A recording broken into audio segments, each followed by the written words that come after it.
Hello, I'm Vanessa. Sorry, Thanksgiving's just for family, my sister said, right to my face. I stood there, pie in hand, heart in my throat, realizing I wasn't family enough to be included. But that wasn't the worst part. They didn't just forget me, they planned around me, left my name off invitations, used my money for a dinner I wasn't welcome to, told people I didn't like family events. That night, I walked out. Quiet, pie untouched. But what came next? They never saw coming. How did it get this bad? Was it always this way and I just didn't see it? And when I finally said enough, why did they act like I was the problem? I pulled up to the driveway just after 4. The sky had already started to dim, streaks of orange dragging across the November clouds like smeared makeup. Oregon always knew how to deliver that kind of cold, the kind that wrapped around your wrists and snuck down your collar, even if your coat was zipped. I sat there for a moment, engine running, staring at the front door of the house I grew up in. The pie sat in the passenger seat, still warm. I'd made it from scratch. Apple, not pumpkin, because I remembered, maybe too vividly, that pumpkin made Dad's throat itch and Delphine claimed it was too pedestrian. I brought a bottle of Merlot too, nothing fancy, just enough to show I didn't come empty-handed. Not that they ever noticed. No one had texted me the address, but they never did. It was always assumed I'd just show up. Quiet, useful, present. As I stepped up to the porch, I smoothed my coat and adjusted the pie tin. I had on the navy sweater Mom once said brought out my eyes. I knew better now, but old habits die hard. Maybe, just maybe, this time I'd be let in properly. Not tolerated, welcomed. The door wasn't locked. It never was on holidays. I walked in. Laughter exploded from the dining room. Every seat was filled. White tablecloth, centerpiece of eucalyptus and tiny pumpkins, silverware gleaming like it was set for a photo shoot. Delphine sat at the head of the table, one hand wrapped around a wine glass, the other gesturing mid-story. Dad was leaned back, laughing in that deep, performative way he always used in public. Mom sat on the right, nodding as if she hadn't spent years calling Delphine a handful behind her back. I stepped into the archway. Silence didn't fall, but a ripple of awareness did. Delphine turned, raised her brows like she'd just seen a surprise guest at her wedding, and smirked. "Sorry," she said, loud enough for the entire table to hear. "Thanksgiving's just for family." A few people chuckled awkwardly. A man I didn't recognize actually winced. My mother reached for her wine glass and stared into it. Dad gave a half laugh and muttered something I didn't catch. "I brought pie," I said, holding it up like a peace offering, or maybe like a shield. Delphine nodded to the side of the room. "There's a spot for you by the kitchen." It wasn't a seat. It was a folding chair pulled next to the trash can, across from the fridge. A little card table sat there with a paper napkin and one mismatched plate. I froze. No one said anything else. No one offered to make space. No one moved a plate or a chair. I walked over slowly, the tile echoing beneath my boots, and set the pie down on the card table. The plastic chair let out a loud creak as I sat. I didn't take off my coat. From my corner I watched as Delphine lifted her glass. "To chosen family," she said, eyes skipping past me like I was a painting no one liked, "and to everyone who really shows up." The glasses clinked. My throat tightened. My hands were cold now, even inside my coat. I stared at the pie. No one reached for it. No one reached for me. Then came the final blow. Delphine leaned back and laughed. "Oh, and Vanessa, you can take the leftovers home. We figured you might be hungry after working all week." I hadn't mentioned work. I hadn't said a word since walking in. They didn't care. They never had. Mom dabbed at her eye, pretending to laugh like it was all in good fun. Dad raised his glass toward me. "Good to see you, kiddo." It wasn't good. None of this was good. I could feel the room tightening around me like a noose made of napkin rings and white lies. I stood up. No one stopped me. No one asked where I was going. As I passed behind Delphine's chair, she leaned slightly to the side to avoid me, as if I might stain her with proximity. I didn't stop to speak. I didn't throw the pie. I didn't cry. But I did something I'd never done before. I walked out with my head high, still holding the pie, still in my coat, still invisible, but no longer silent. They thought I'd fade like I always had. Not this time. I didn't slam the door. I didn't even shut it hard enough for them to look up from their wine glasses. The cold air hit my face the moment I stepped off the porch. Not the kind that bites, just the kind that makes everything feel a little more hollow. I walked straight to my car, pie still in hand, and set it down on the passenger seat like it was something sacred. Maybe it was. Maybe it was proof I still knew how to care, even when no one cared back. The engine turned over with a low groan. I didn't start driving right away. I just sat there, watching the reflection of the house's warm yellow light in my rearview mirror. They didn't even check if I left. I pulled away slowly, one turn after another down those same streets I'd biked as a kid. But this time, no destination, no timeline, just motion. The pie slid slightly across the seat when I made a right onto Jenkins Road. I reached over and steadied it like it might fall apart, like I might. But I didn't. Not tonight. Somewhere past the third intersection, Delphine's voice looped back in my head. That whisper. The one I wasn't supposed to hear. You're just a walking wallet. It was said with a laugh, not even venom, just dismissal. Like I was an ATM that happened to breathe. It hurt more than the chair near the trash, more than being ignored. It was the acknowledgement that they saw me not as part of them, but as a resource, a bank with a pulse.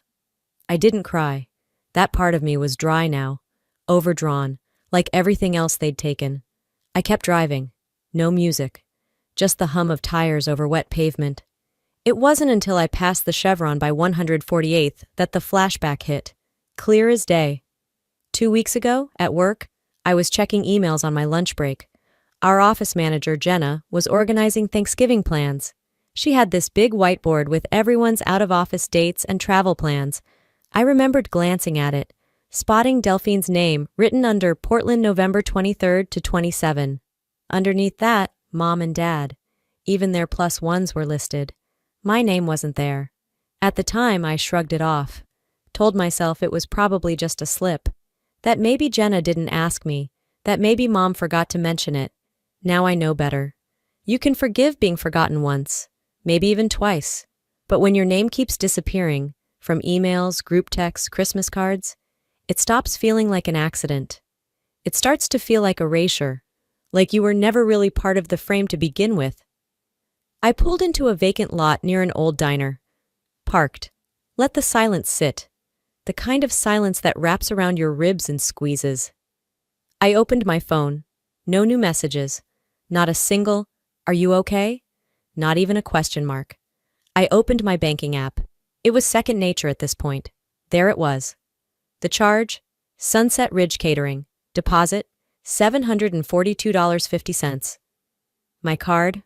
My deposit? My name on the receipt? Just not on the guest list.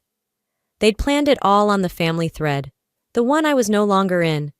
They used me to pay for the wine, the table settings, the flowers, even the jazz duo playing in the corner. All of it billed to me. Delphine had sent me a Venmo request last month, joking, "Can you lock in that caterer Mom loves? We'll pay you back." There was no we. There never had been. And the worst part, I did it. I always did. Because I thought if I kept showing up, if I kept helping, they'd remember I was theirs. They didn't. They just remembered my PIN. I took a deep breath and stared through the windshield at the streetlight blinking red. 3 cars passed. None of them noticed me. Just like home. I scrolled through my phone, pulling up my note app. I started typing. Delphine's $500 car down payment, Dad's root canal emergency, Mom's retirement catering trial, Delphine's online course fees, just until her grant came through. The Airbnb reservation I covered when their friend's wedding fell through, no reimbursement. Not even a thank you. Not once. I closed the notes, put the phone down, leaned back and stared at the ceiling of my car. It wasn't about being needed. It was about being used. I reached for the glove compartment, pulled out the catering invoice I'd printed the week before, just in case. I don't know why I'd kept it in there. Maybe some part of me already knew this would happen. I folded it slowly, neatly, like a contract waiting to be voided. They thought I had no power, but I held the wire, and I could cut it. I didn't decide anything right then. I just sat with the knowing that I wasn't helpless, that I was done being their convenience. Eventually, I drove home. The apartment was quiet. No one waiting, no messages. The pie stayed where it was, still uncut, still warm from the car. I sat in the silence, looking at the screen of my phone, watching it remain blank. Then I whispered to the dark, "They'll notice when it's gone." I left the pie on the kitchen counter, still in its foil pan, still covered in foil. The apartment was cold, dark except for the weak glow of a lamp in the corner. I didn't bother turning on the overhead light. I kicked off my boots, unzipped my coat, and dropped it over the back of the nearest chair, like I didn't care if it wrinkled. Because I didn't. I poured myself a glass of water, not wine. I didn't want anything that might soften the sharp edge forming inside me. I wasn't looking to forget tonight. I wanted to remember it, all of it, clearly, like evidence. The silence inside the apartment wasn't comforting. It was too clean, too hollow. The kind of silence that followed you from room to room and echoed everything you'd tried to bury. I sat on the couch, the glass sweating in my hand, and stared at nothing. And then I remembered the call. It had been just over a month ago. I'd been in the middle of a quarterly report for a client when my phone lit up with Mom. I remember hesitating, thinking I'd call back after the meeting, but something in me picked up. "Hey, sweetheart," she said, all syrup and politeness. "I was hoping you could help me out with a small thing." She wanted me to put down the deposit for the dinner venue. "Just to lock it in," she'd said. "You know how quickly the good places go, but don't worry, we'll pay you back right away." Right away never came. I opened my email, dug up the receipt. Not only had I fronted the venue, but I'd also covered the flower arrangements, the seating cards, and even the deposit for the jazz musicians. Little line items, one after another. The kind of things you didn't notice until you totaled them up and realized it was nearly $1,000. I scrolled through our messages. There was no follow-up, no acknowledgement, no thank you. Just silence and assumed compliance. And me? I'd done it. Not because I could afford it, but because I was afraid that saying no would finally sever whatever thread still connected me to them. They didn't need my presence, just my card. I put down the water and stood up, pacing slowly across the room, each step heavier than the last. Then came the memory of the Zoom call. I had asked Mom about it, just offhandedly. "Wasn't there a planning call about Thanksgiving?" She'd laughed. "Oh, just a quick little chat. Nothing serious, mostly Delphine figuring out decorations." But a few days later, I saw it.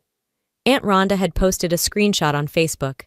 Everyone was there. Mom, Delphine, the cousins, even Grandma on a fuzzy video square. The caption said, "Can't wait to celebrate with this crew." Everyone. Except me. I hadn't missed the call. I'd been left off the invite. Deliberately. I took a breath and sat back down. My hands were trembling, not from sadness, but from the slow boil of something sharper. Clarity. It was like seeing a picture I'd looked at for years suddenly come into focus. They didn't forget me. They erased me. Piece by piece, event by event. Until all that was left of me was a PayPal trail and a name they didn't mention unless it was to explain my absence. And then, just to salt the wound, I remembered something else. 3 weeks ago at a book club, I ran into one of Mom's neighbors, a sweet woman named Teresa who made fantastic lemon bars and always gave me an extra one. She'd smiled and said, "Your mom told us you're not really into big family things." I'd frozen, smiled politely, laughed it off. But I remembered how I'd canceled a weekend in Bend with friends to attend a family brunch that Delphine ended up rescheduling. I remembered skipping a business retreat to fly in for Dad's surprise party. I'd arranged my life around them, moved pieces, juggled calendars, and made room. And the story they told? She doesn't like family stuff. I laughed out loud. Not because it was funny, but because it was obscene. The narrative they painted of me, withdrawn, disinterested, aloof, was just their way of excusing the truth. They didn't want me, but they also didn't want anyone to know they didn't want me. So they rewrote me, and people believed it, because I'd never said otherwise. I opened my laptop and clicked into the receipts folder. I pulled up the venue deposit, forwarded it to my personal account. Subject line, evidence. Then I opened a draft to the catering company. Subject, regarding event balance and billing. I didn't send it. Not yet. But I wrote every word with intention. I didn't care if they thought I was cold. Cold is better than used. Cold is stronger than silent. I saved the draft and sat back. The room didn't feel empty anymore. It felt like a strategy session. The only thing louder than their silence was my proof, and I was ready to pull the thread. The morning light came in harsh, thin beams through my half-closed blinds. I hadn't planned to wake up early, but I hadn't really slept either. I lay still for a while, watching the dust particles swirl in the sun like ash. It was Black Friday, but I wasn't chasing any deals. I had different things to track. Coffee first. I brewed it strong, no milk, no sugar, and sat at the dining table with my laptop open and my phone beside me. The silence in the room wasn't oppressive today. It was functional, focused, like I'd stepped out of a fog and could finally see the lines I'd let blur for far too long. I opened my bank app again, not because I didn't know what I'd find, but because I needed to see it with new eyes. There it was, the transfer to Delphine. 6 months ago, $2,000. Memo: for dance class startup costs. I stared at it for a long time. I remembered the call. She had cried, said the studio wouldn't give her a slot without an upfront deposit, said it was her dream, said she was trying to finally do something serious. I hadn't even hesitated. I transferred the money the same day. 3 weeks later, she posted a photo on Instagram, new iPhone in hand, posing in the mirror of some trendy cafe in the Pearl District. The caption read, "Invest in yourself." Not a single photo of a studio, not a single mention of a class, just aesthetic nonsense and hashtagged self-love. I never got the money back, never got a text, never even got a thank you. I closed the app. Then, without really thinking, I picked up my phone and texted my dad. "Me, we need to talk." It didn't take long for him to call. My phone buzzed less than a minute later. "Hey, sweetheart," he started, voice syrupy with that careful calm he only used when he sensed I was about to be too much. I didn't waste time. "Did you know Mom never paid me back for the venue deposit?" A pause. "Vanessa," he said slowly, "this is just family tension. Everyone's a little stressed. It's the holidays." "That's not what I asked." He sighed, like I was inconveniencing him. "I really think you're blowing this out of proportion." There it was, the phrase they always used when I refused to play dumb. He went on, trying to shift the conversation to forgiveness, about not holding grudges, about how Delphine means well, she's just got a sharp tongue. I didn't say a word. He kept talking, calmer, more patronizing by the second. I imagined him sitting in his recliner, sipping lukewarm coffee, half watching a football recap while dismissing his oldest daughter like a customer complaint he was handling out of obligation. I hung up, mid-sentence. He didn't call back. I tossed the phone onto the couch and went to refill my coffee. The kitchen window let in more sun now, but it only highlighted the ache building in my chest. The kind of ache that comes not from being forgotten, but from being remembered only when it's convenient. A buzz pulled my attention back to my phone. It was from my cousin Alexis, but not a direct message. She'd accidentally forwarded a screenshot from the family group chat. I froze. It showed a thread of messages I wasn't supposed to see. Uncle Jay. She always does this, acts like the victim. Aunt Laura. Vanessa's always been so dramatic. I stared at the screen. Not one message from anyone defending me. No, let's hear her side. No, that doesn't sound like her. Just silence from the people who always ask for my help, but never once asked how I was doing. I didn't cry. I saved the screenshot. Proof. Another piece. As I stood in the kitchen, scrolling back through the thread, my phone rang again.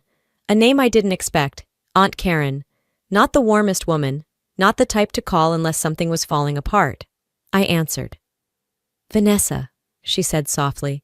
"I heard about Thanksgiving." I didn't respond. She didn't expect me to. "I told your mother I wouldn't guilt you into anything," she continued. "And I won't." I leaned against the counter, letting her talk. "I'm not going to pretend we've always been close, but I see what's happening. And I want you to know, you're not crazy, you're not dramatic. They've leaned on you too hard for too long." I swallowed hard. "Delphine? She's been entitled since she was old enough to talk. Your mother? She's always protected that behavior because it's easier than facing the truth. I closed my eyes. Karen's voice dropped lower. Don't go back. Not until they come forward. It wasn't a rescue, but it was something. It was the first time someone in that circle of denial looked at me and didn't flinch. I thanked her. We didn't say goodbye. Just silence. Then the line went dead. I stood still for a while, letting her words settle.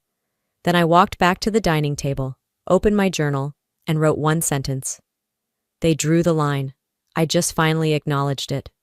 I picked up my phone and deleted the family thread. Not muted, deleted. Then I opened my email again, pulled up the draft to the catering company. This time I didn't hesitate. I hit send. The email sent with a quiet ping, and I didn't even flinch. I closed the tab and opened the next one, the restaurant invoice, then the florist. I went through each document slowly, carefully, like I was reviewing a contract I never agreed to sign. There it was, line by line, the celebration I funded but wasn't welcome at, centerpieces I never saw, wine I never drank, a cake I never touched. I called the bank next. The voice on the other end was pleasant, professional. I explained I'd like to cancel a pending transaction. She asked if there was an issue with the service. I hesitated a beat before answering. Just misrepresentation, I said calmly.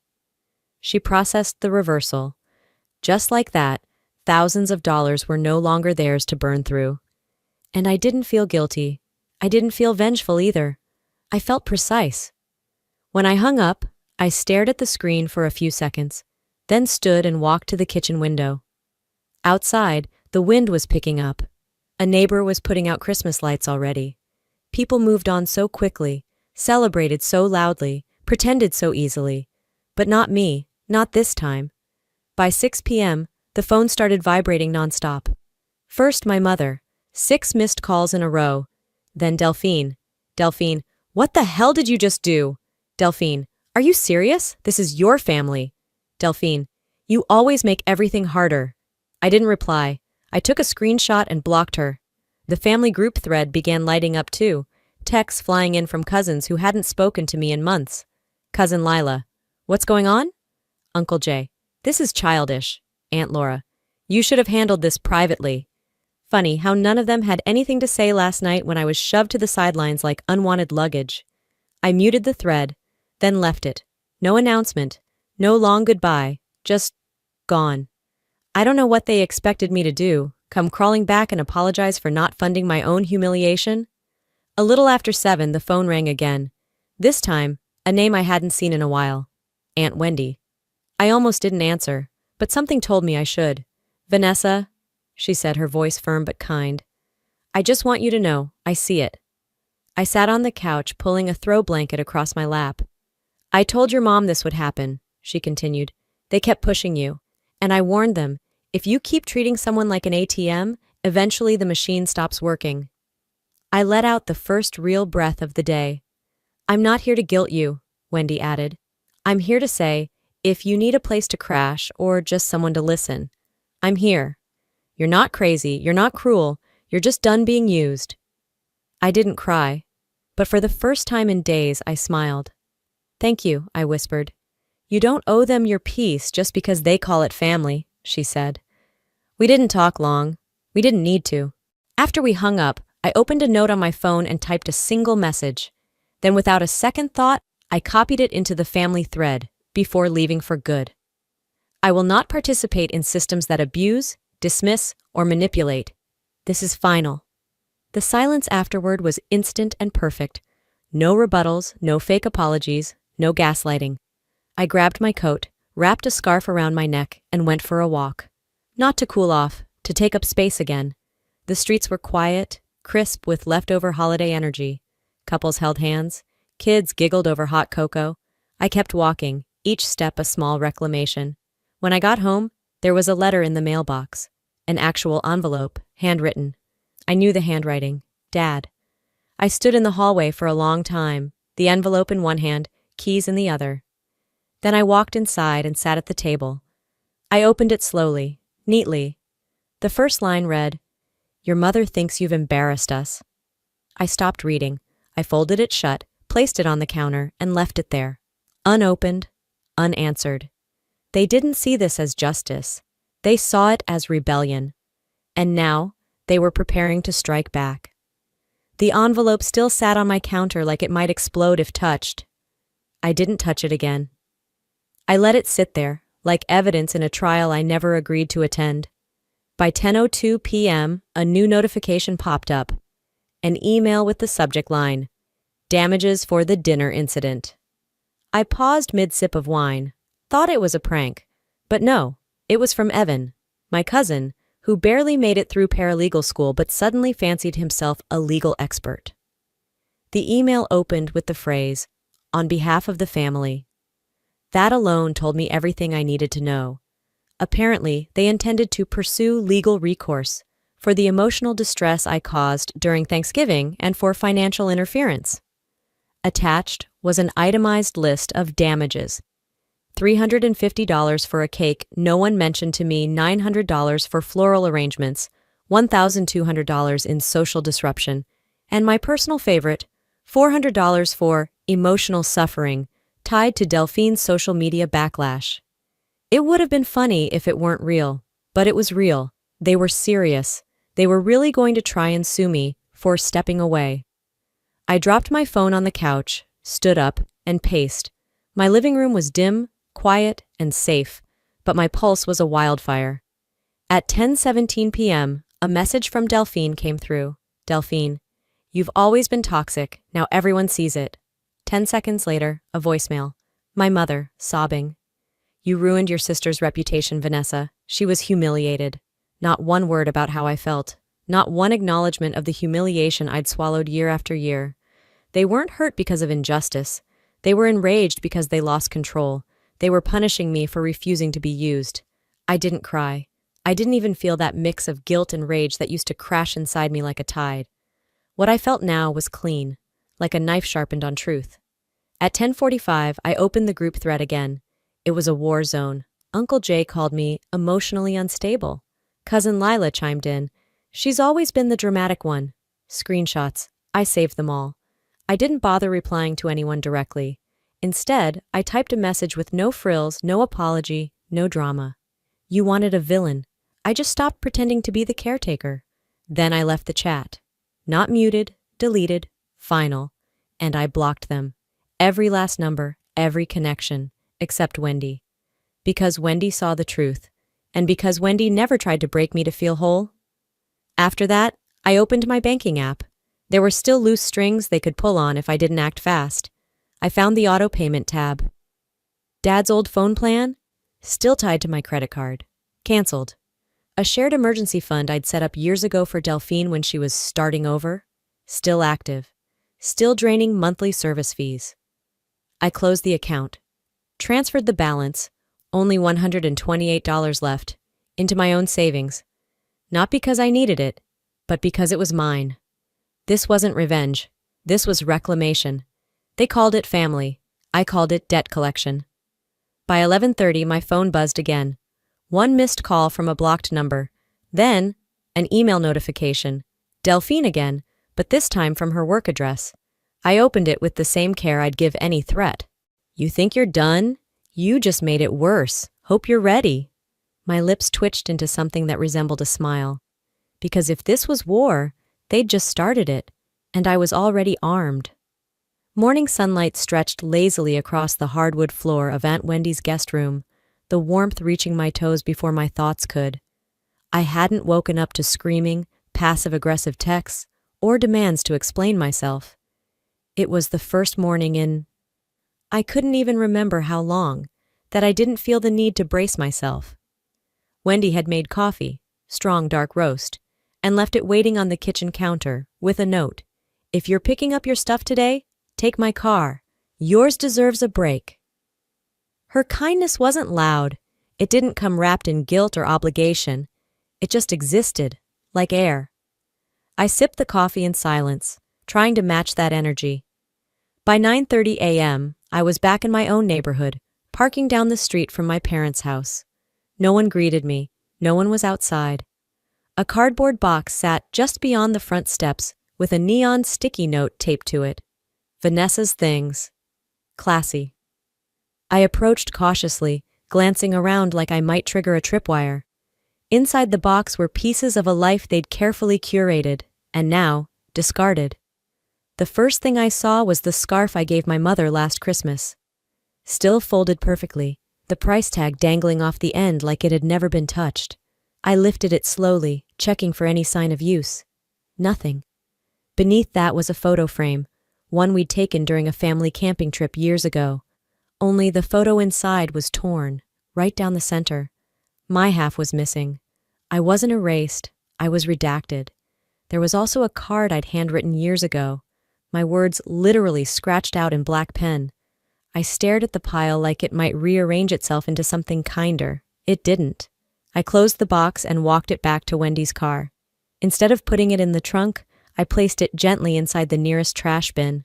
Back at Wendy's, I didn't cry. I didn't scream. I brewed another cup of coffee. My rage didn't roar anymore, it sharpened. And sometimes, silence is the blade that cuts the deepest. At noon, Wendy tapped on my door, her face drawn but steady. "Thought you might want to see this?" she said, holding her phone toward me.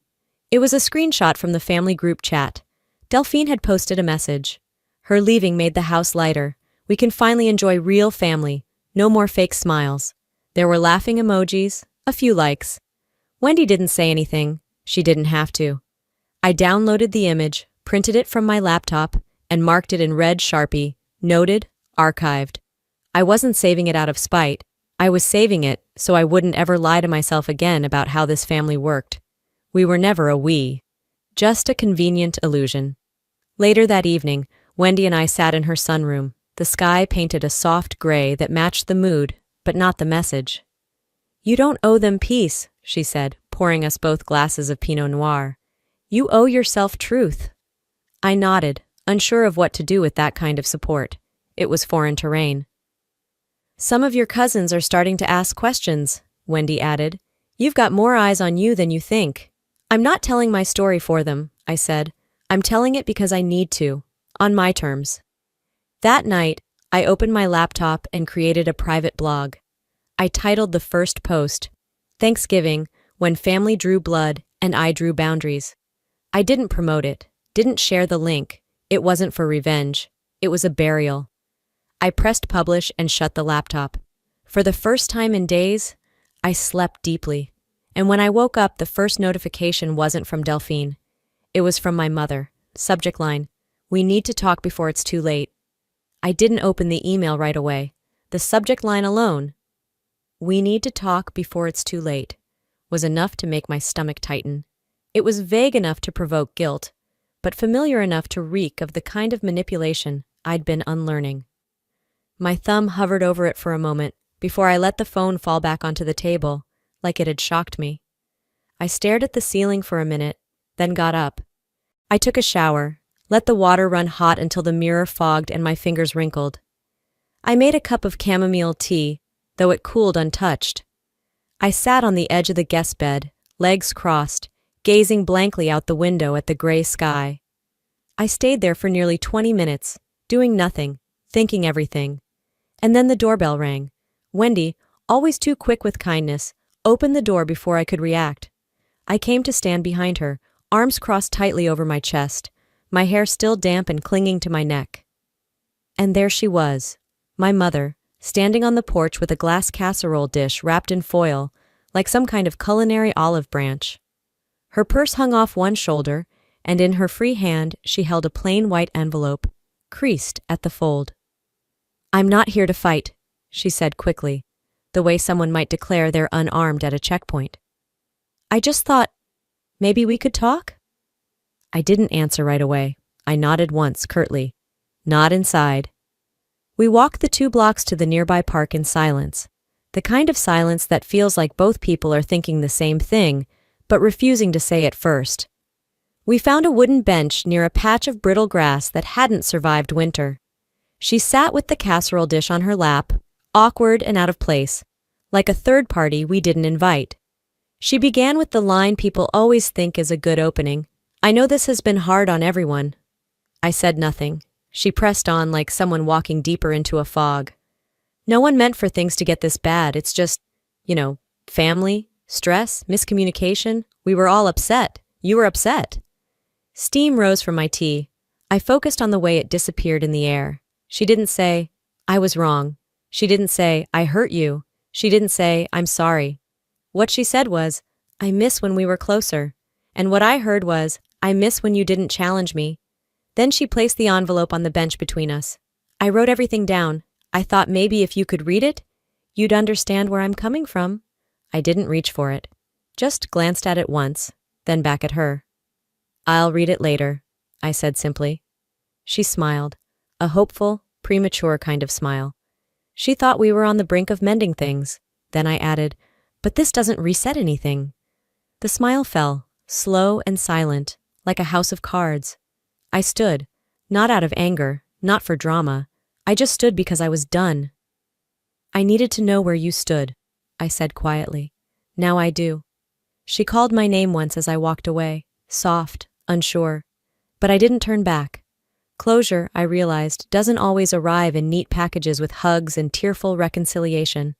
Sometimes it's a decision, to stop explaining yourself to people who never listened in the first place. 2 weeks later, I was standing barefoot in the kitchen of my new apartment in San Diego. Sunlight poured through the window, warm and sharp. The room smelled like rosemary, lemon, and garlic. The furniture was sparse, a table that only seated 4, a second-hand couch that sagged in the middle, and a bookshelf still half empty, but it felt like mine in a way that nothing had for a long time. Wendy came over with a bottle of Zinfandel.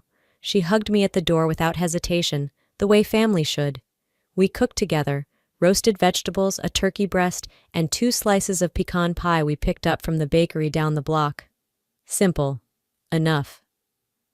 As we carried our plates to the small balcony, wrapped in light blankets, Wendy asked, "Do you miss it?" She didn't need to clarify. I knew she meant the noise, the chaos, the pretense of togetherness. No, I said honestly. I miss what I thought it was, but that was never real. We toasted as the sky turned orange. Next year, I said, lifting my glass, we invite no one who makes us smaller. She laughed and clinked her glass gently against mine. That's the best tradition I've ever heard. Later, after the dishes were done and Wendy had left, I sat alone on the couch. Not lonely, just alone. There's a difference, I've learned. My phone buzzed.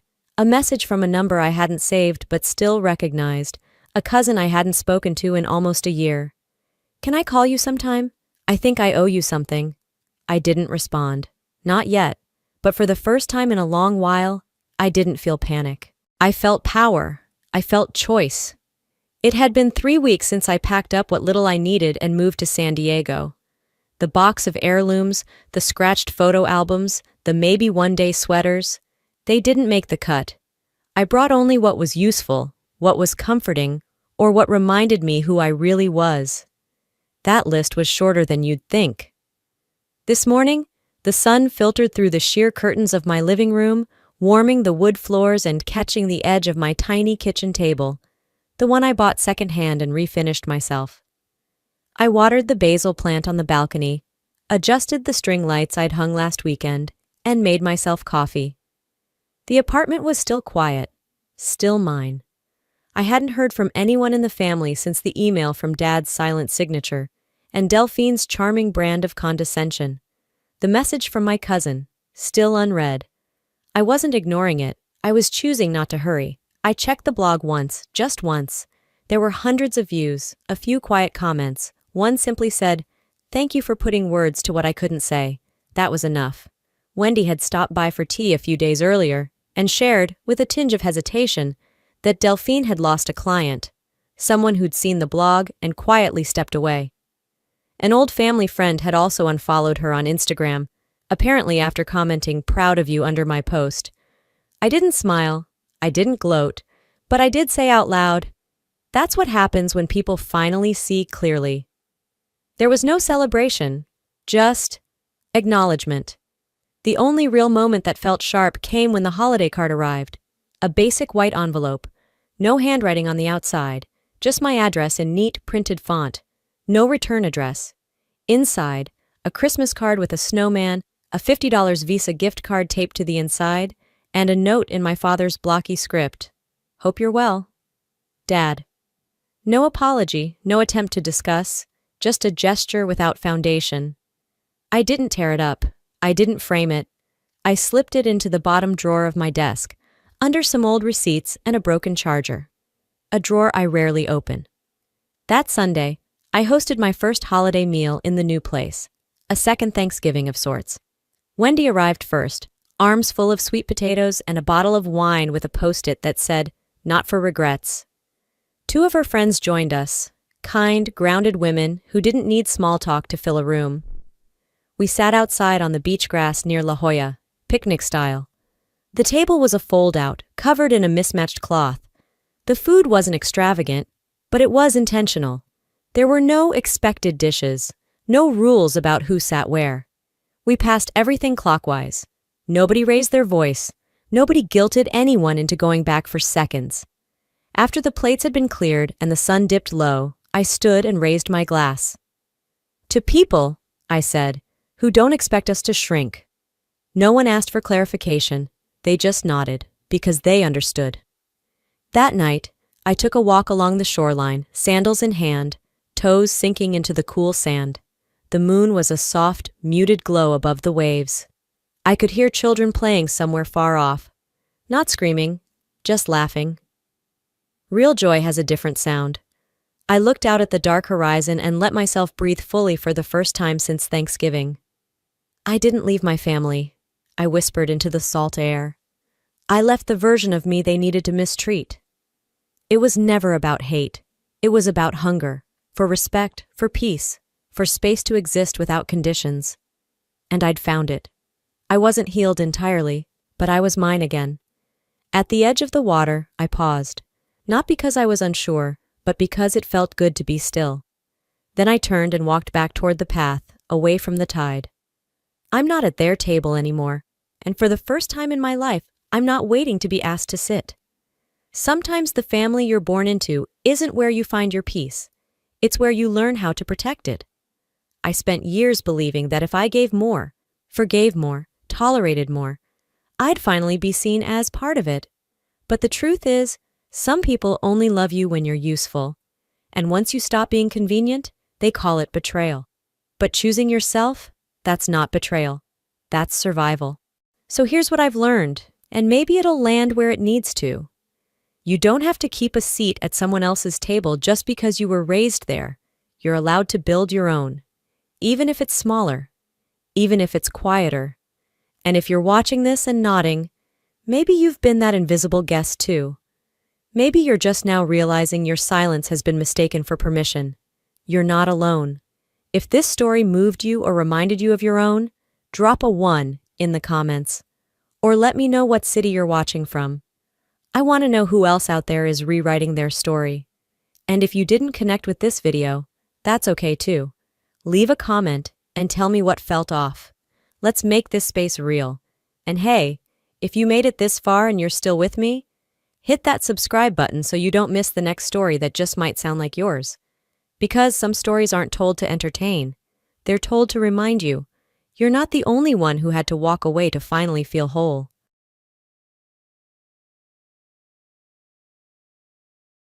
Hi, my name is Diane. I'm 25 years old and work in a regular office job. I'm just an average woman.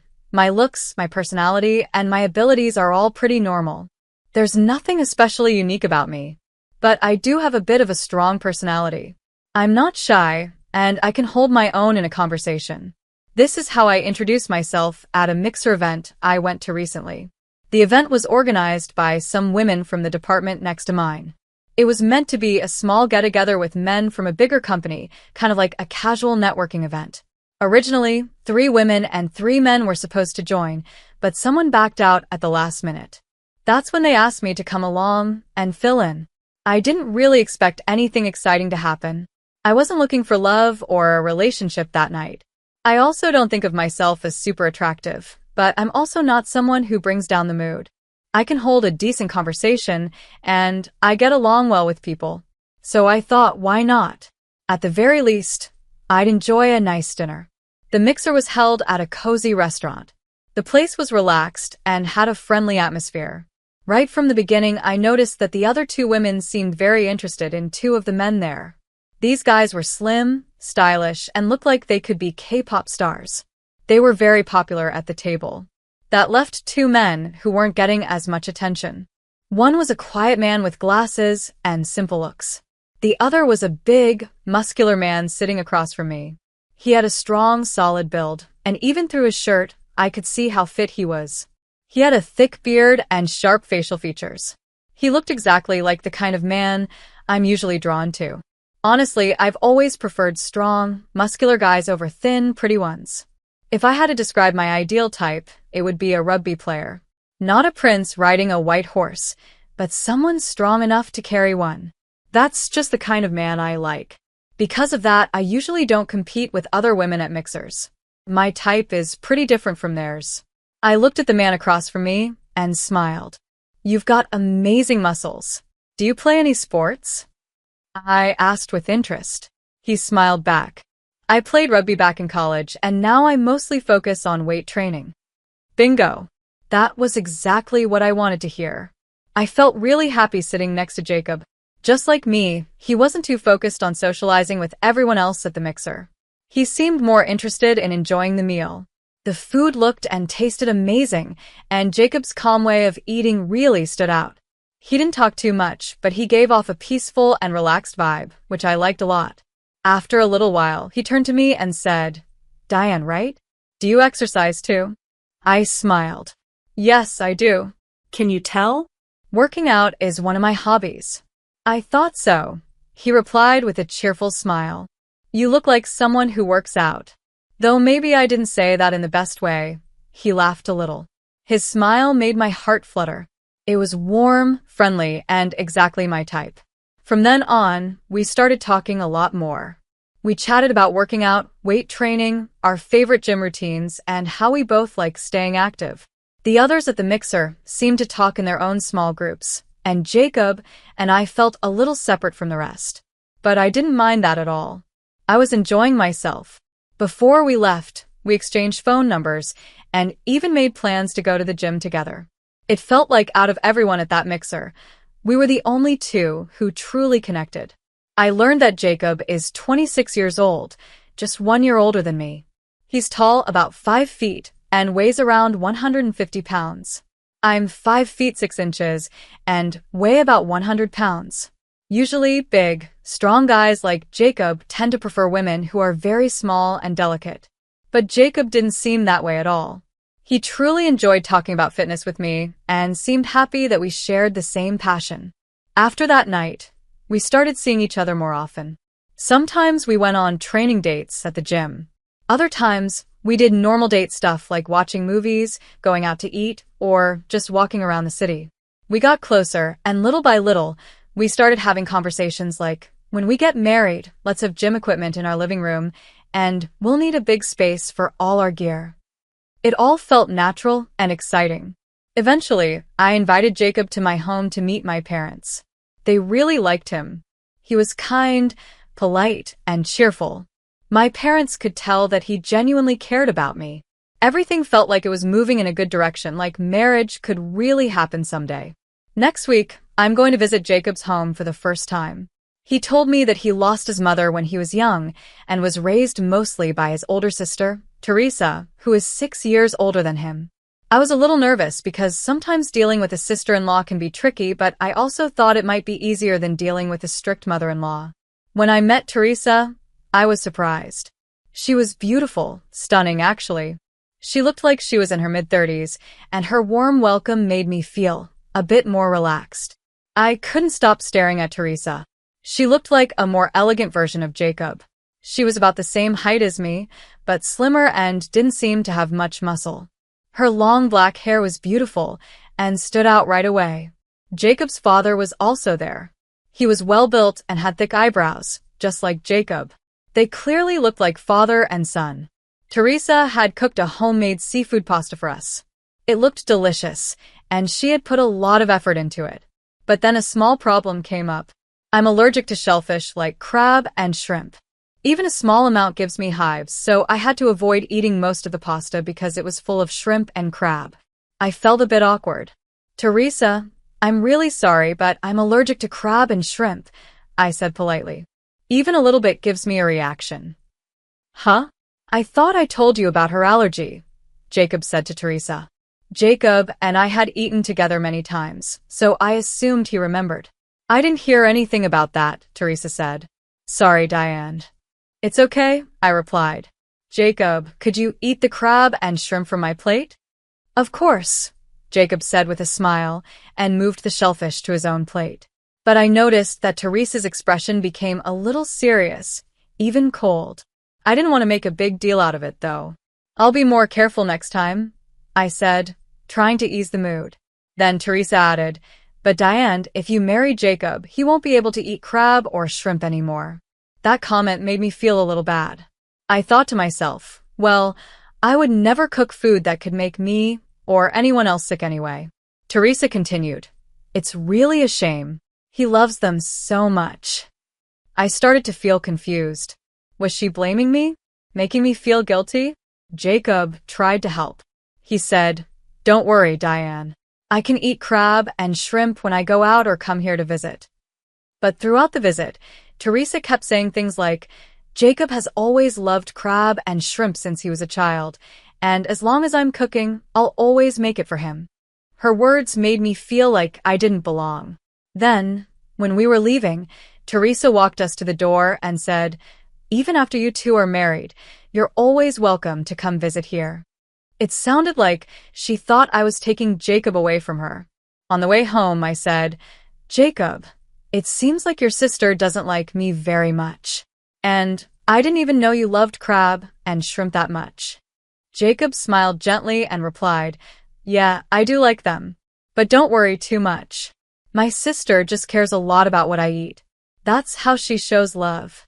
He explained that after their mom passed away, Teresa had taken care of him like a mother would. So she might be acting more like a mother-in-law than just a sister. By the way, Teresa has a boyfriend, and he's very handsome. Honestly, he looks like a movie star. A lot of women would fall for him in an instant. To be honest, I don't find Teresa's boyfriend Liam very attractive. He's 32 years old and owns a nightclub. Teresa met him back when she was still working. One of her coworkers took her to the club, and at the time, Liam was working there as the top bartender. His job was mostly to charm and entertain women, which helped bring in more money for the club. But in the end, Liam fell in love with Teresa. He decided to quit bartending and start his own business. Liam really loves Teresa. Even their father, who at first didn't like the idea of Liam being a bartender, has now accepted him because he's running his own business. Jacob told me that sometimes he even works out with Liam. Liam said he wants to build just a little bit of muscle to stay healthy. Sometimes the four of us, Teresa and Liam, Jacob and I, go out for dinner together.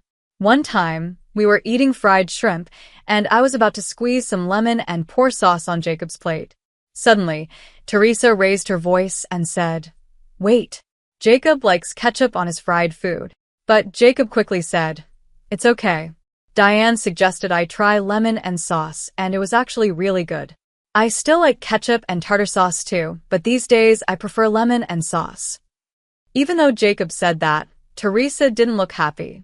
Her face turned serious. Things like this happened often, not just during meals, but in other situations too. For example, Jacob started watching foreign dramas because I like them. He also slowly changed his clothing style after we started dating. Every time something like that happened, Teresa seemed a little unhappy or annoyed. There were also some strange things going on. Whenever I ate at Jacob's house, I would sometimes get hives again, like an allergic reaction.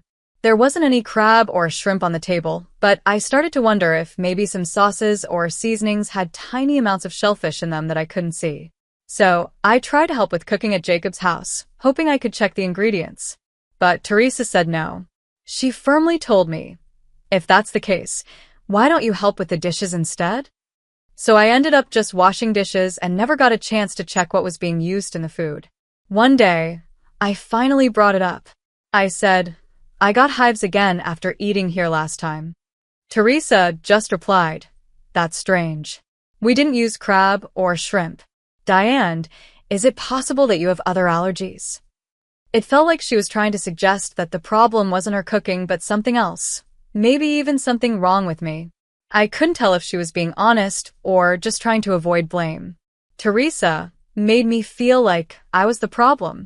She said, "If you're allergic to so many things, it's going to be hard for you to cook for Jacob. I'm worried about him." It was clear that she cared more about Jacob than about me. She didn't seem to have any real concern for my health or feelings. For the record, I don't have other allergies. I had a full allergy test done before, and shellfish is the only thing I react to. I explained this to Teresa, but she still didn't believe me. That's when I started to understand it wasn't just that she didn't like me. It seemed like she didn't want Jacob to grow apart from her. But the truth is, Teresa is 34 years old. It's not really healthy for her to be so attached to her younger brother. She's in love with her boyfriend Liam, so maybe I could get his help to improve things. I asked Jacob one day, "Aren't Teresa and Liam planning to get married? Maybe they should move forward." Jacob sighed and said, "I've asked her about it many times. But she always says she can't think about marriage until I'm settled and married first." It seemed like Teresa was even putting off her own marriage just because of Jacob. That surprised me. Then something strange happened. One day, Teresa and Liam invited us over for dinner. It was supposed to be a nice evening. We were all sitting down when Jacob said he needed to use the bathroom. Right after that, Teresa also stood up and said she needed to step outside for a moment. A few minutes later, Jacob came back, but he was helping Teresa walk.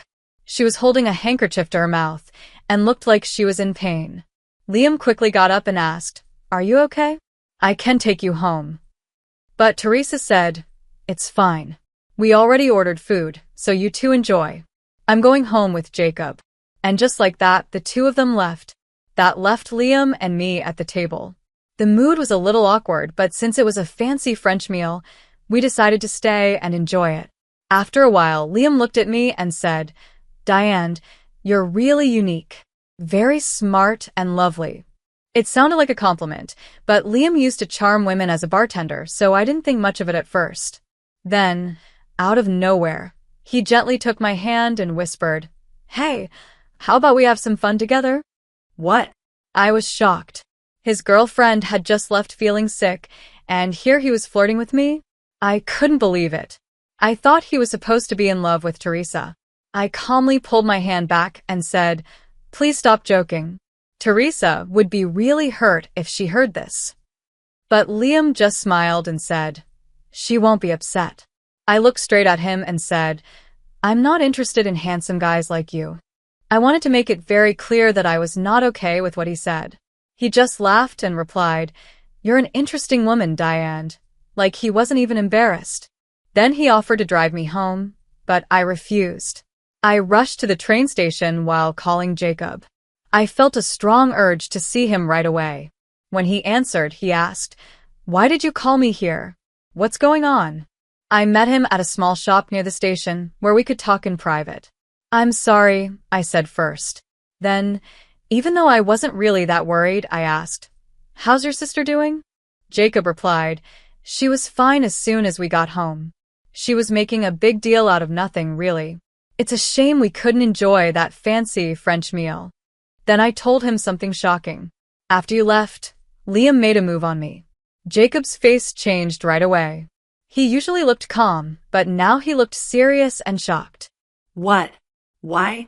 "He's supposed to be with my sister," Jacob said, clearly upset and confused. "I know. That's why I told him Teresa would be sad if she found out. But Liam just said she wouldn't care." "What does that even mean?" I asked. "That's really bad," Jacob said, thinking deeply. Then he told me something surprising. He explained that every time he introduced a girlfriend to Teresa, the relationship ended soon after. The reason was always the same. The girl would say she met someone else. Jacob continued, "Once, I even saw one of my ex-girlfriends being really friendly with a man who looked like Liam. It was from a distance and he was wearing sunglasses, so I wasn't sure if it was him, but now I think it really might have been." I was shocked. Could Teresa have been working with Liam to make sure Jacob's relationships failed? That was too serious to ignore. Normally, I wouldn't say something like this, but I felt I had to be honest with Jacob. I told him about the times I got hives after eating food made by Teresa. I reminded him that I only have one allergy, shellfish, and nothing else.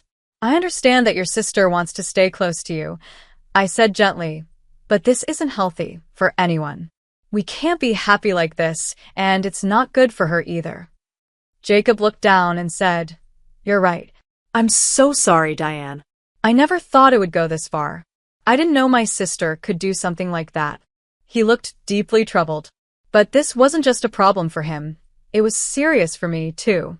"If you're going to choose your sister over me, Jacob," I said firmly, "then I can't keep dating you." I had made up my mind. Jacob looked at me, clearly understanding how serious I was. And then, he answered with determination.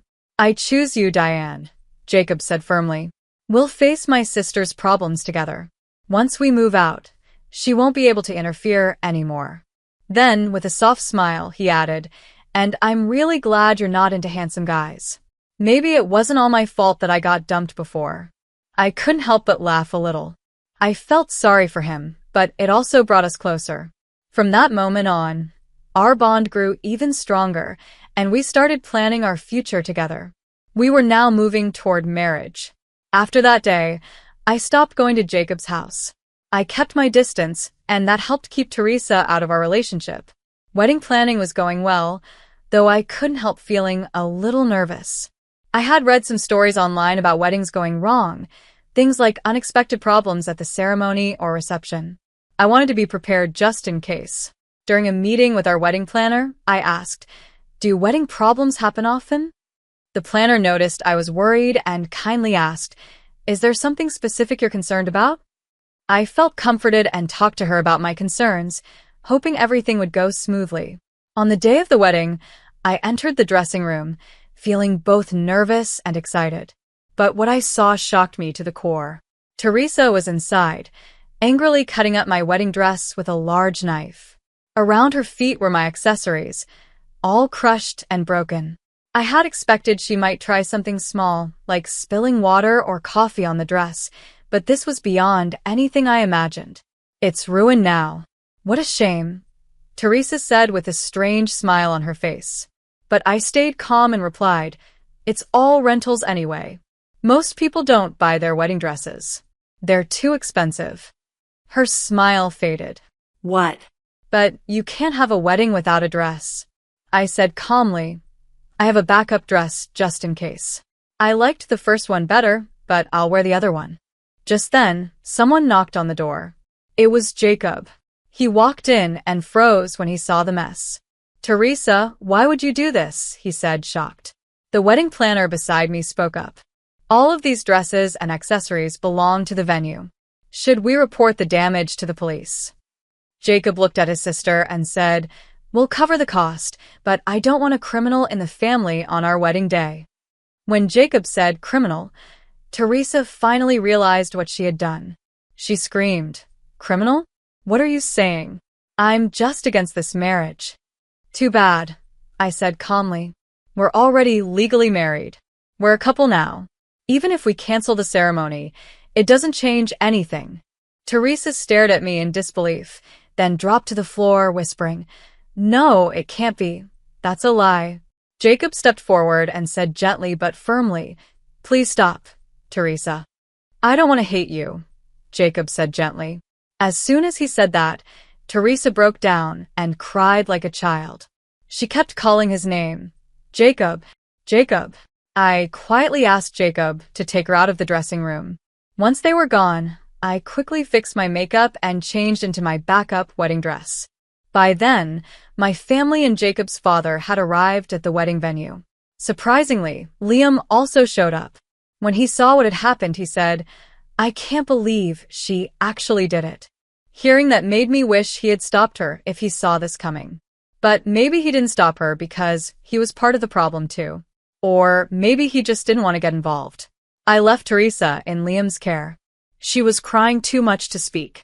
Jacob and I then explained everything to our parents. Although everyone was a little shocked, we stayed calm, and that helped calm everyone else, too. We've come this far. Let's just finish the wedding and the reception peacefully, we said. During the ceremony, Teresa kept crying. At the reception, she held a handkerchief to her face the whole time. People who didn't know the truth just thought she was feeling emotional about her younger brother getting married. They gave her kind looks, not knowing what had really happened. Somehow, we made it through the day. That night, we stayed in a hotel downtown. The next day, we flew to United Kingdom for our honeymoon, a week-long food tour full of amazing meals and time to relax. I thought back to what Jacob had said to Teresa. I don't want to dislike you any more than I already do. Those words probably hurt her the most. That, more than anything else, was the real punishment. 1 month later, Liam came to visit us at our new home. Being the charming person he is, he brought a huge bouquet of flowers as a gift. Since the wedding, Jacob hadn't returned to his parents' house, so he hadn't seen Teresa. She still called him sometimes, but Jacob didn't answer. Even so, I could tell he's still worried about her. One day, he asked Liam how she was doing. Liam gave an answer we didn't expect. Actually, I'm thinking about breaking up with her. Jacob looked surprised. What? Why? Liam replied, after that day, she changed. She's not the same person anymore. I used to love how hard she worked for your happiness, but now I'm not sure. Even though Liam sounded unsure, I thought it might be better if he stayed with her. Without him, who knows what Teresa might do? I half-jokingly suggested, maybe you should marry her and have a baby.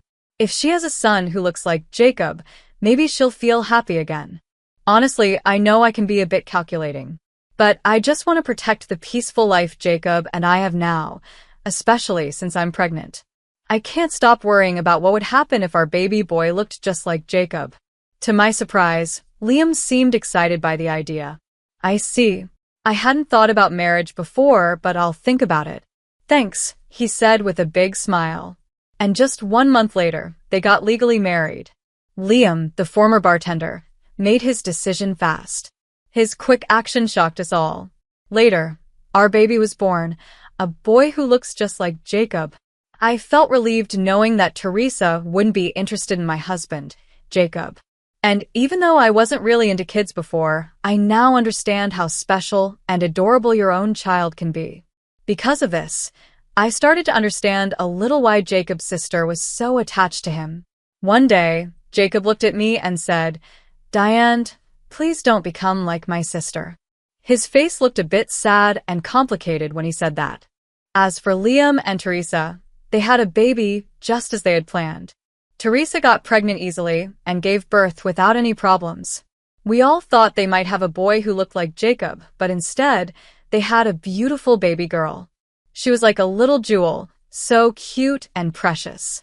Surprisingly, it wasn't Teresa, but Liam who became completely obsessed with their daughter. He would send us lots of cute baby pictures, even though we never asked for them. She recently turned 1, and she's even more adorable now. Our son, who is now 3 years old, is full of energy and can be quite a handful. But even his little monster moments make him even more lovable. Liam always jokes that he'll scare off any boy who dares to date his daughter in the future. He and Teresa both seem to be the overprotective type. I've heard they argue often about how to raise their daughter, but honestly, that's their business, not mine. They only ever send us pictures of their daughter, never photos of the whole family. I find that a little strange, but again, it's not my concern. Right now, I have more important things to focus on. I'm expecting again this time, twins. They're due in 1 month, and they're already super active in my belly. They keep me tired, and I need all my energy just to keep up with them and our toddler. I really don't have the time or space in my mind to worry about anyone else's problems. In our big living room, we have a workout machine. It was supposed to help me get back in shape after giving birth, but now it's mostly used for hanging laundry. Meanwhile, Jacob still uses it properly to stay fit. I've realized that staying strong and healthy is important, not just for myself, but to keep up with our growing family. If we have more kids, we might need to move the machine out and just join a gym. I joked once. Jacob laughed and said, "Even without weights, We won't run out of heavy lifting, as he did squats with our son on his back. Watching him like that, I was reminded again of why I love him so much. And I believe I won't ever become like his sister. I hope that one day, when our children grow up, they'll also find loving partners and build happy lives, just like the one I'm lucky to have now.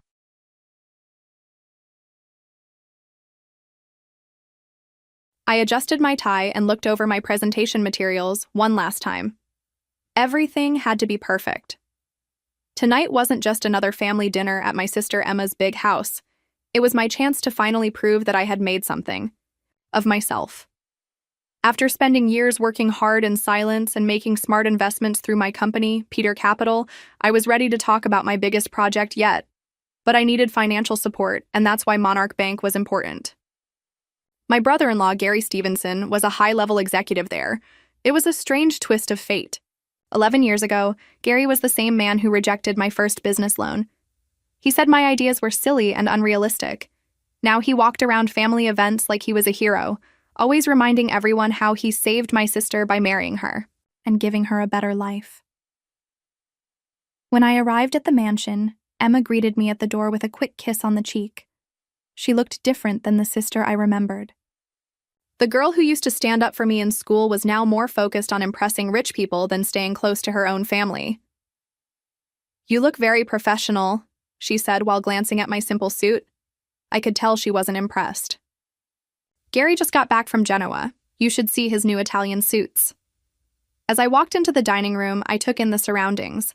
It was filled with expensive furniture, big chandeliers, and paintings that looked like they were pretending to be more valuable than they really were. Everything in the room screamed, "Look how rich we are!" Gary sat at the head of the long table, acting like he was the king of the world. Around him were other bank executives and their wives. When he saw me, he said loudly, "Paul, the small business genius, graces us with his presence." Everyone laughed. It felt like I was the joke. "Still running that little company of yours?" he asked with a smirk. "What's it called? Pigeon Capital?" "Peter Capital," I replied quietly, trying to stay calm. "And actually, that's what I came to talk about. I have a business proposal."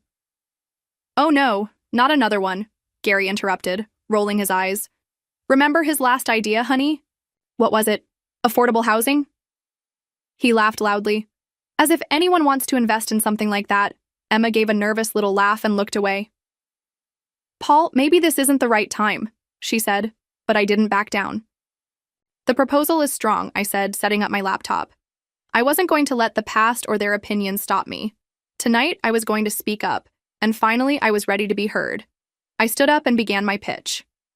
"We're working on a $3 billion development project," I said, keeping my voice steady.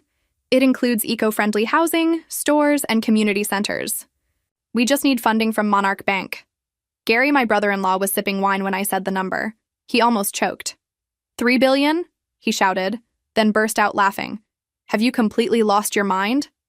Others around the table joined in, laughing with him. He looked me up and down and said, "You can't even afford a proper suit, and now you want to play with billions of dollars?" His words stung, but I didn't let it show. "The numbers work," I said, opening my laptop and showing my presentation. "If you just take a look, you'll see the value." But Gary slammed his hand on the table, cutting me off. "Do you want to know why you'll never succeed?" he snapped. "Because you don't understand how real business works. This world isn't about helping people or building communities. It's about power. And you, dear brother-in-law, have none." He stood tall and adjusted his expensive Italian suit. "Tomorrow morning, I'll be presenting to the Monarch Bank Board about our newest acquisition. Real business, big money, something you'll never understand. So go back to your tiny dreams, Paul. That's the only place you belong." People at the table forced more laughter, trying to impress Gary. At that moment, my phone buzzed in my pocket. I glanced at the screen. It was a message from my lawyer. It read, "Documents confirmed. Transfer complete. You now own 55% of Monarch Bank shares. Board meeting is at 10:30 a.m. tomorrow.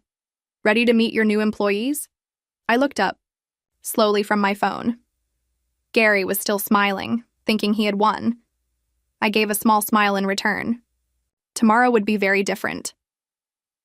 The next morning, I arrived at Monarch Bank's headquarters at 9:15 a.m., wearing the same simple suit from the night before.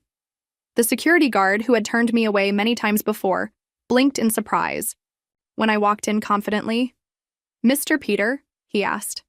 My lawyer, Brenda Mage, was waiting by the elevators. "Everything's ready," she said with a grin. The board members arrived early, excited to hear Gary's big news. They don't know the agenda has changed.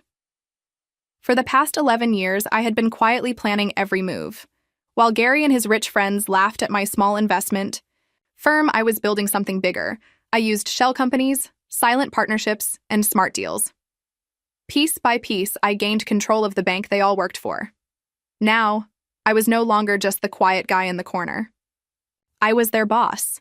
The game had changed, and I had just made my winning move. I had helped rebuild what was once broken. Over the years, I had quietly formed a strong network of loyal partners.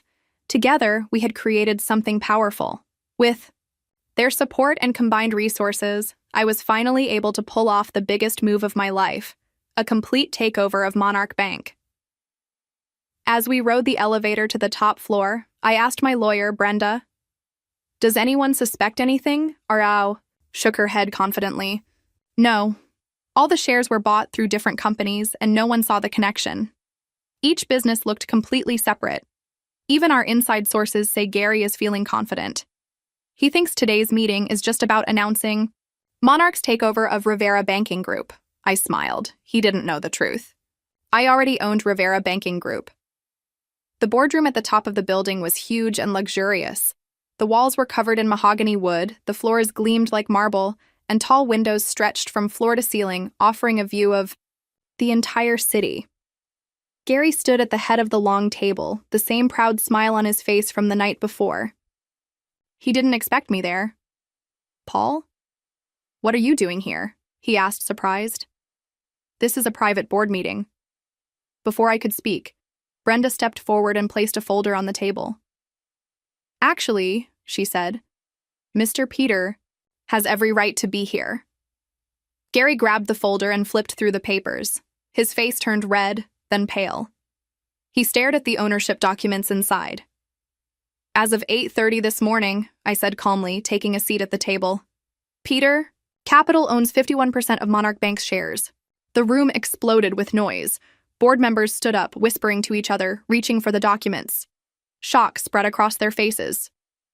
"That's impossible," Gary shouted. "We would have known if someone was buying that many shares." "Would E?" "You?"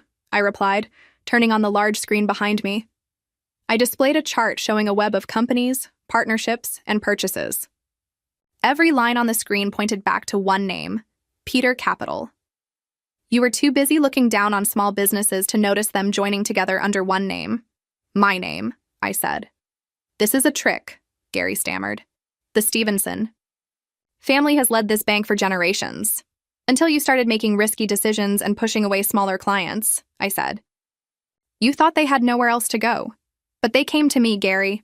All those small dreams you laughed at, they added up." Now, the board members were paying close attention. Some of them were even nodding in agreement. They finally saw the truth. While Gary had been trying to make himself richer by taking big risks, I had been quietly building a network of smart, stable investments. I had earned people's trust, and now their loyalty. "You can't do this," Gary said again, but this time his voice was shaking.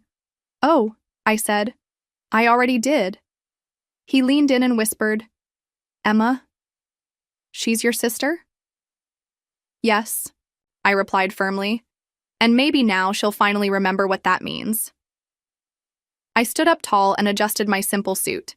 It wasn't expensive, but tonight I didn't need expensive clothes to show my strength. "Oh, and by the way," I added, "you don't need to go ahead with your big announcement about taking over Rivera Banking Group." Gary looked confused. "They already work for me," I said. Right then, the doors to the boardroom burst open. Emma came running in, her face wet with tears and panic in her voice. "Gary, what's going on?" she cried. "Why is our account frozen?" I turned to her calmly. "Emma, we need to talk. There are some serious problems with Gary's personal trading records. Big problems. There's a lot of money missing, and it looks like he's been hiding things. Gary dropped into his chair like all the energy had left his body. His fancy Italian suit now looked like just a costume, something to make him look powerful when he wasn't. All those years, he whispered, staring at me. You were playing us. No, Gary, I replied. I wasn't playing anyone. I was just doing real business, the kind you never understood. Over the next few weeks, everything happened quickly. There were audits, meetings, and shocking discoveries. What started as a quiet takeover became a huge scandal. The financial investigators found all kinds of shady things in Gary's records. Trades he wasn't allowed to make, fake numbers that made the bank look richer than it was, and personal purchases that he tried to hide as business expenses. The famous Stevenson family reputation began to fall apart. It turned out their banking empire had been built on lies. I sat in my new office, Gary's old office, looking over the latest reports when Emma came in. Her eyes were full of anger. How could you do this to us? She shouted, slamming her hands on my desk. Do you know what people are saying? Our friends won't even speak to me. Your friends? I asked, looking up. Or were they really just Gary's friends? What's the difference? She snapped. He gave me everything. A beautiful life, respect, status. Respect? I said, standing and walking to the tall window. Let me show you something. I pulled up video footage from a recent board meeting. It showed Gary yelling at a junior employee, making fun of an older board member, and ignoring real concerns about unfair banking practices. Emma watched in silence, tears returning to her eyes. This is the perfect life. He gave you? I asked softly. While he bullied people, and you stood by silently, just like you did at that dinner when he made a joke out of me.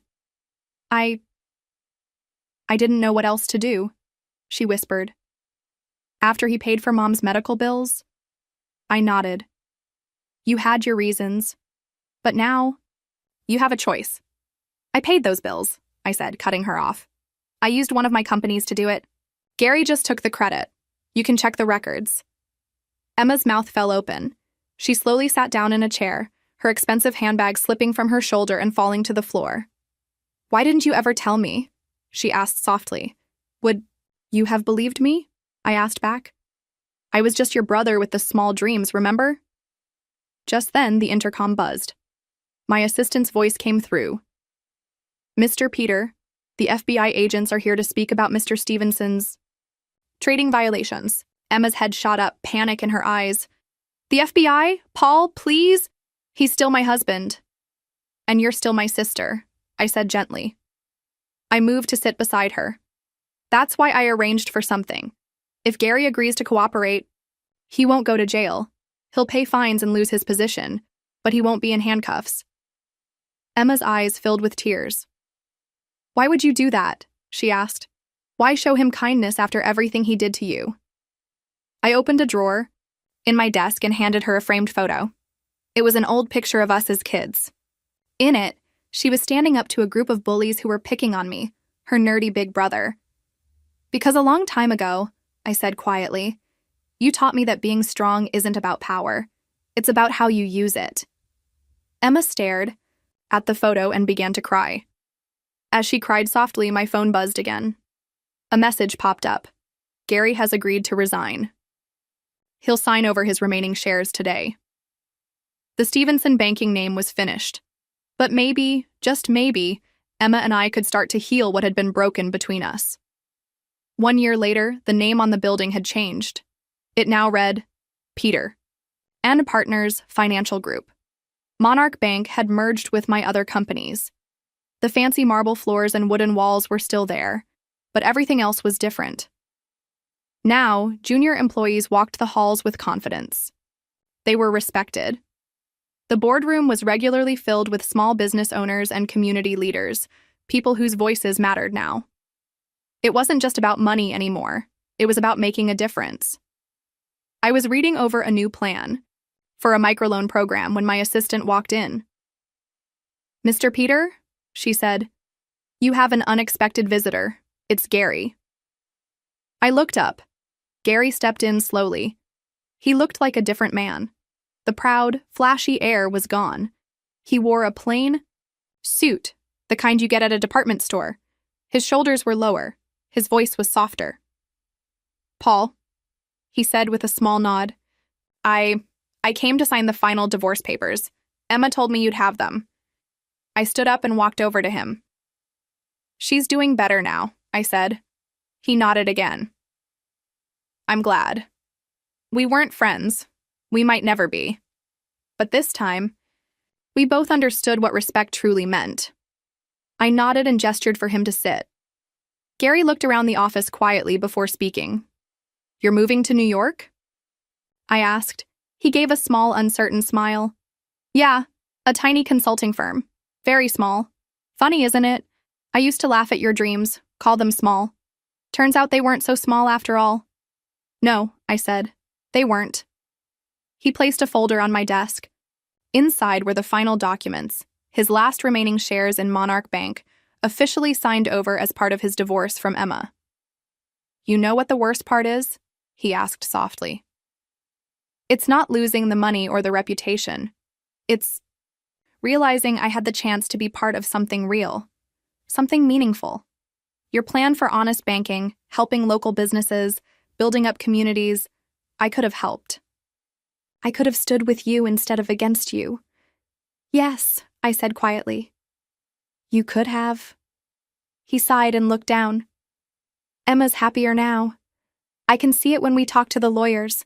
She's found her voice again. She even started that children's charity she always talked about. The one you said was a waste of time," I added. He gave a sad little laugh. "I deserve that, and probably more." Then he stood up, straightening his plain tie. No more expensive suits or polished shoes, just a regular man now trying to move forward. "For what it's worth," he said, "I'm sorry, not just for that awful dinner or the loan you needed years ago, but for all of it. You were the better man, Paul. You always were." After Gary left, I walked through the office, past rows of desks where people worked with focus and pride. These weren't just employees. They were partners in a shared vision. The young analyst Gary once yelled at now led our community outreach team. The elderly board member, whose worries about ethics were once dismissed, had helped shape our company's main values. Emma's charity now filled the entire 10th floor, offering care and resources to children in need. My sister had found herself again, no longer hiding behind luxury brands or trying to impress others. She was doing what mattered. Some days, she'd stop by my office during lunch. We'd talk and laugh about the past, slowly fixing the bond we lost. That evening, as I prepared for a board meeting, my assistant came in with a loan request. "From a small bakery downtown," she said. "The owner says she met you about 11 years ago." I smiled and took the file. I knew the name instantly. She was the woman who used to give me free coffee when I was just starting out, struggling to get Peter Capital off the ground. And now, after everything, I could finally return the favor. Back when I was just starting Peter Capital, things were hard. I had almost no money, very little support, and no one believed in my dream. Most people laughed at me. Some said I should give up and get a real job. Others just ignored me altogether. But not everyone. There was one person who saw something in me during those difficult days, a kind woman who ran a small bakery downtown. I couldn't afford her coffee most of the time, but she would smile, pour me a cup anyway, and tell me to keep going. "Don't give up," she'd say. Small dreams grow into big things. Her kindness meant more than she probably ever knew. Now, years later, her loan application sat on my desk. She wanted to expand her bakery, hire more staff, add a small seating area, and even start a baking class for local kids. I read over every word, remembering the days when I sat in her shop, notebook in hand, trying to sketch out a future no one else could see. I picked up my pen and signed the approval form. On the line for special comments, I wrote, "Approved, with compliments, from the small dream believer." Sometimes, the best kind of revenge isn't about getting back at the people who doubted you or tearing down those who tried to stop you. No, the best kind of revenge is quiet. It's building something great, something real, that proves them all wrong. Gary had been right about one thing. Business is about power, but he never truly understood what that meant. He thought power was about control, about showing off, taking credit, and keeping others below you. He believed power came from how much you owned or how many people feared you. But real power is different. True power is not in what you can take from others. It's in what you can help others build. It's in lifting people up, not pushing them down. It's in believing in dreams no matter how small they seem at first. That's what Peter and Partners is all about now. It's not just a company, it's a mission. We support small business owners, we invest in communities, and we help turn ideas into realities. And every time we do, I think back to the people who once looked down on me, and I smile. Because the truth is, I didn't just build a company, I built a future. For me, for my sister, for the people who believed in me, and even for the ones who didn't. And that is the kind of power that lasts.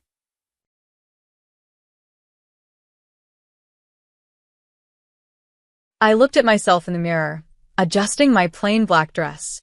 I had picked the simplest outfit I owned on purpose. On my desk was a basic MacBook I only used when I visited family. Its screen showed a few simple digital art pieces, not too fancy, nothing that would reveal the company I had secretly built. An invitation to the Renner family reunion was sitting on my kitchen counter. The gold letters on the card shone in the morning sunlight. As always, it was being held at my sister Emily's mansion in Myrtle Beach. Join us for a celebration of family success, it read. I couldn't help but wonder if they'd ever celebrate anything I'd done. My phone buzzed. A message from my CFO popped up. Contracts are ready. Ashley, Renner Tech's board just approved the sale. They have no idea Dreamscape Animation Studios is the buyer. I smiled and put the phone in my purse. After 11 years of hiding my success, everything was finally falling into place. The drive to Myrtle Beach gave me time to think about how I got here. Growing up in the Renner family meant one thing. Business came first. My father, Jeremy Renner, had built Renner Tech from scratch and turned it into a respected software company. My sister Emily followed in his footsteps. She got an MBA from Harvard and quickly climbed the ranks in the company. And then there was me, the disappointment. I was the daughter who doodled in her notebooks instead of reading business plans. Art isn't a career, Ashley, my father used to say, clearly disappointed. It's a hobby at best, a waste of time at worst. I still remember the day I told them I was going to art school to study animation instead of going to Wharton. The dining room went silent. You're throwing your life away, Emily had said. My mother just wiped her tears with a napkin, like I had told them I was dying. What they didn't know, and what I never told them, was that I had also been secretly taking night classes in business administration. While they thought I was wasting time drawing, I was also learning how to run a company. I was actually building something much bigger than my family could imagine. My first short animated film won a student contest. The prize wasn't huge, just $7,000 and a bit of attention from people in the industry, but it was enough to get started. I used the money to hire 2 other artists. We worked from my small apartment, creating videos for small businesses. That's when I noticed something important. Companies really needed good animation. They wanted training videos, marketing content, and product demos. There was a big demand for high-quality digital work, but not many studios could deliver it professionally. In just 3 years, my small team grew to 20 people. We officially became Dreamscape Animation Studios. I used my middle name, Hannah, on all the business paperwork. So instead of Ashley Renner, the world knew me as Ashley Hannah, the name behind what would become one of the most creative animation studios in the country. Of course, my family didn't know any of this. To them, I was still just Ashley, the struggling artist who sometimes sold digital art online or did freelance jobs for local businesses. Whenever they asked how work was going, I only told them enough to keep up the act. As Emily's mansion came into view, I saw the perfectly trimmed lawn and spotless landscaping. It was exactly what I expected from someone who saw success in things like house size and designer brands. Fancy cars filled the circular driveway, making my old Dodge stand out even more. I parked at the edge and checked my reflection one last time. I had left my expensive clothes at home. I wore light makeup, simple hair, and a plain outfit. Everything planned to fit the image my family had of me, the struggling artist, the disappointment. Ashley, My mother called from across the driveway as I walked up. We were starting to wonder if you'd make it.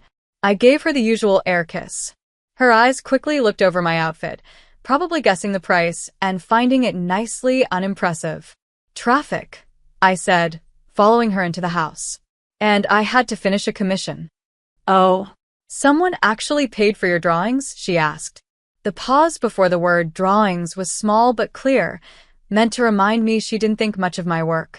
If only she knew that just yesterday, I signed off on a $70 million deal with a major tech company for a series of animated training videos. Instead, I just smiled and said, just a small business website. Nothing special. The house looked exactly the same as it had at past family events, flashy and full of signs of success. Photos covered the walls. Emily at her Harvard graduation, Emily with the Renner Tech board, Emily on the cover of Business Weekly. The only photo of me was from high school, taken before I ever left home. Everyone had been let down when I chose art instead of business. The big living room was already full of relatives when we walked in. People were talking about stocks, company deals, and the latest market news. My cousin Jeremy stood near the fireplace, bragging about his hedge fund's newest purchase. Aunt Betty was proudly showing photos of her son's new startup. And right in the middle of it all was Emily, looking perfect in a dress I recognized as a $150,000 Oscar de la Renta. Ashley, she called out, her voice dripping with fake kindness. I'm so glad you could take a break from your art to join us. She hugged me quickly, being careful not to wrinkle her dress. You look, she paused, trying to find a nice word. Comfortable. Thanks, I said, tugging at my simple dress from Target, playing the role she expected from me. Your dress is beautiful, I added. Oscar de la Renta, she said proudly, smoothing it out. A little treat to celebrate our latest deal. Renner Tech just bought out our biggest competitor in enterprise software. I had to hold back a smile. If only she knew that by this time tomorrow, Renner Tech would belong to my small animation company. That's great, I said. Sounds like things are going well. Better than ever, she said, beaming. In fact, I was just telling everyone about our next big step. We're moving into digital content. You know, corporate training videos, marketing animations, things like that. My heart skipped a beat. That's exactly why I decided to buy Renner Tech. They were about to move into my world. They had no idea they were about to work for me. Animation? I asked, acting curious. That sounds tricky. Emily laughed loudly, making sure everyone could hear. Oh, Ashley, it's all about business planning. The drawing part is just technical. We hire people to do that. She waved her hand in my direction. People like you. Other family members had started to gather around after hearing Emily's laugh. Still drawing cartoons, Ashley? My cousin Jeremy asked, grinning. If you ever want a real job, my hedge fund could use an assistant. Thanks, I said quietly, but I'm doing fine with my art. Okay, Emily said, raising an eyebrow. Is that why you're still driving that old Dodge? Still living in that tiny apartment? They had no idea that I owned the entire building my apartment was in, or that I also had a Porsche and 2 Teslas. The Dodge was just for family visits. I get by, I shrugged. Not everyone needs a mansion. Getting by isn't the same as succeeding, my father's voice said from behind me.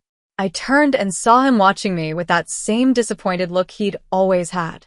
Emily's latest deal is worth more than you'll probably make in your whole life, drawing pictures.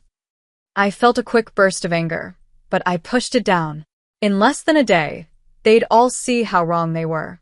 The contracts were signed, the press release was written, and by this time tomorrow, Ashley Hanna would be revealed as the CEO of Dreamscape Animation Studios and the new owner of Renner Tech. But for now, I just smiled and went to get a drink. Let them have their moment of feeling better than me. Let them believe what they always had about me. After all, revenge is an art too. The family reunion went on into the evening. Every hour seemed to bring a new chance for my relatives to remind me of how they thought I'd failed. I kept checking my phone, seeing messages from my team confirming that everything was ready for the big reveal tomorrow. The press release was approved.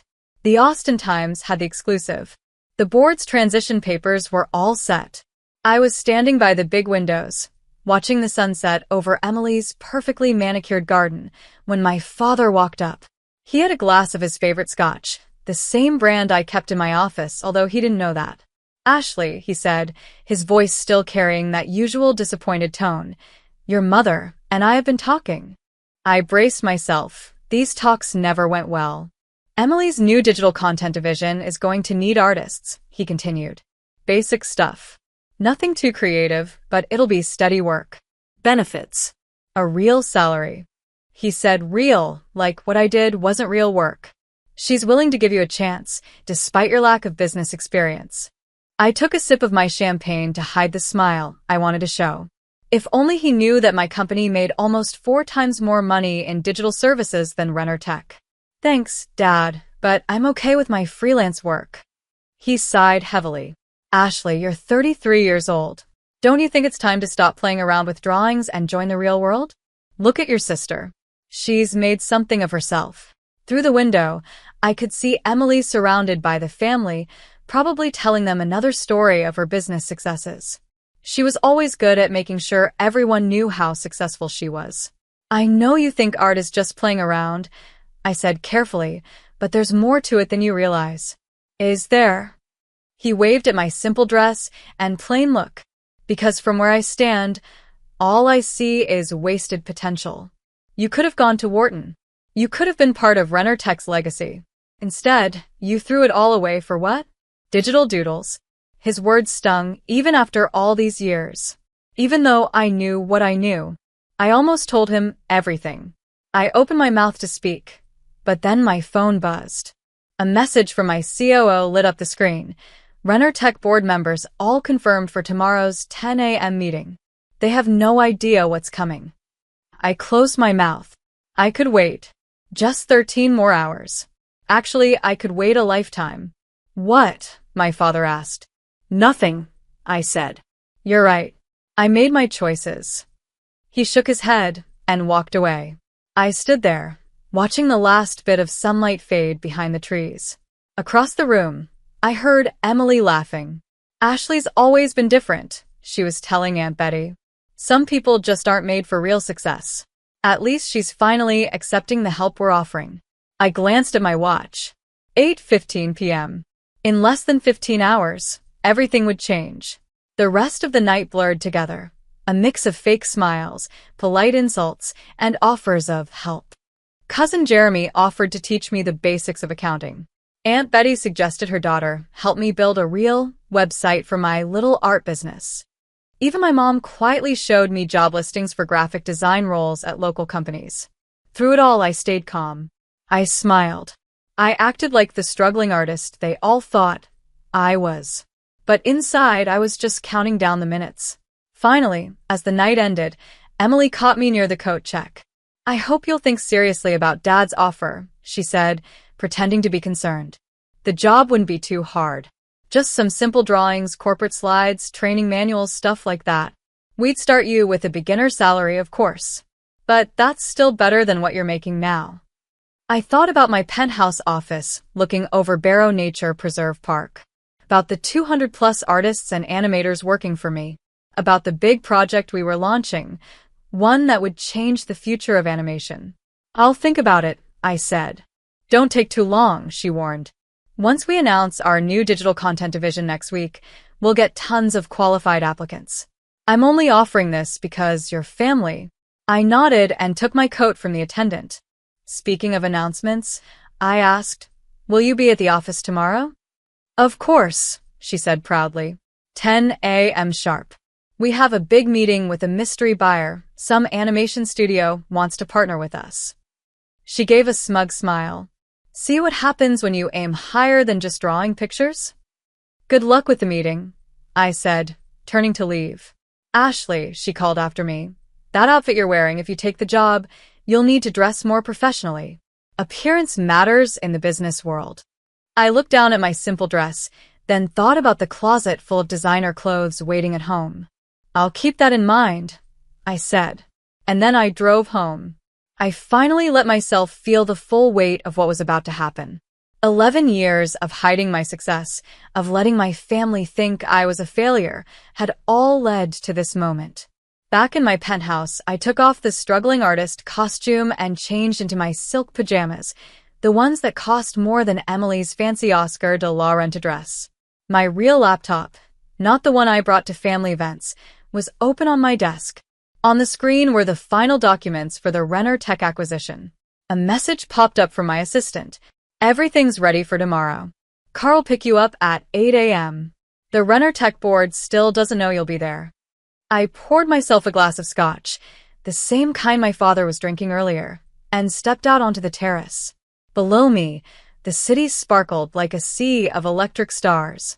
Somewhere out there, Emily was probably still bragging to her husband, telling him how she planned to help her poor artist sister. My phone rang, the private line only my executive team used. It was Tyler, my COO. "Ashley," he said, "just wanted to check that you're ready. Once we make the announcement, everything changes. Your family, they'll finally know the truth. Are you sure you want to do it this way? We could send someone else. You don't have to reveal who you are just yet." I thought about my father's disapproval, Emily's smug attitude, and every time I had been treated like I wasn't enough, just because I chose art over business. "No," I said. "I want to be there. I want to see their faces when they realize who they've really been talking down to."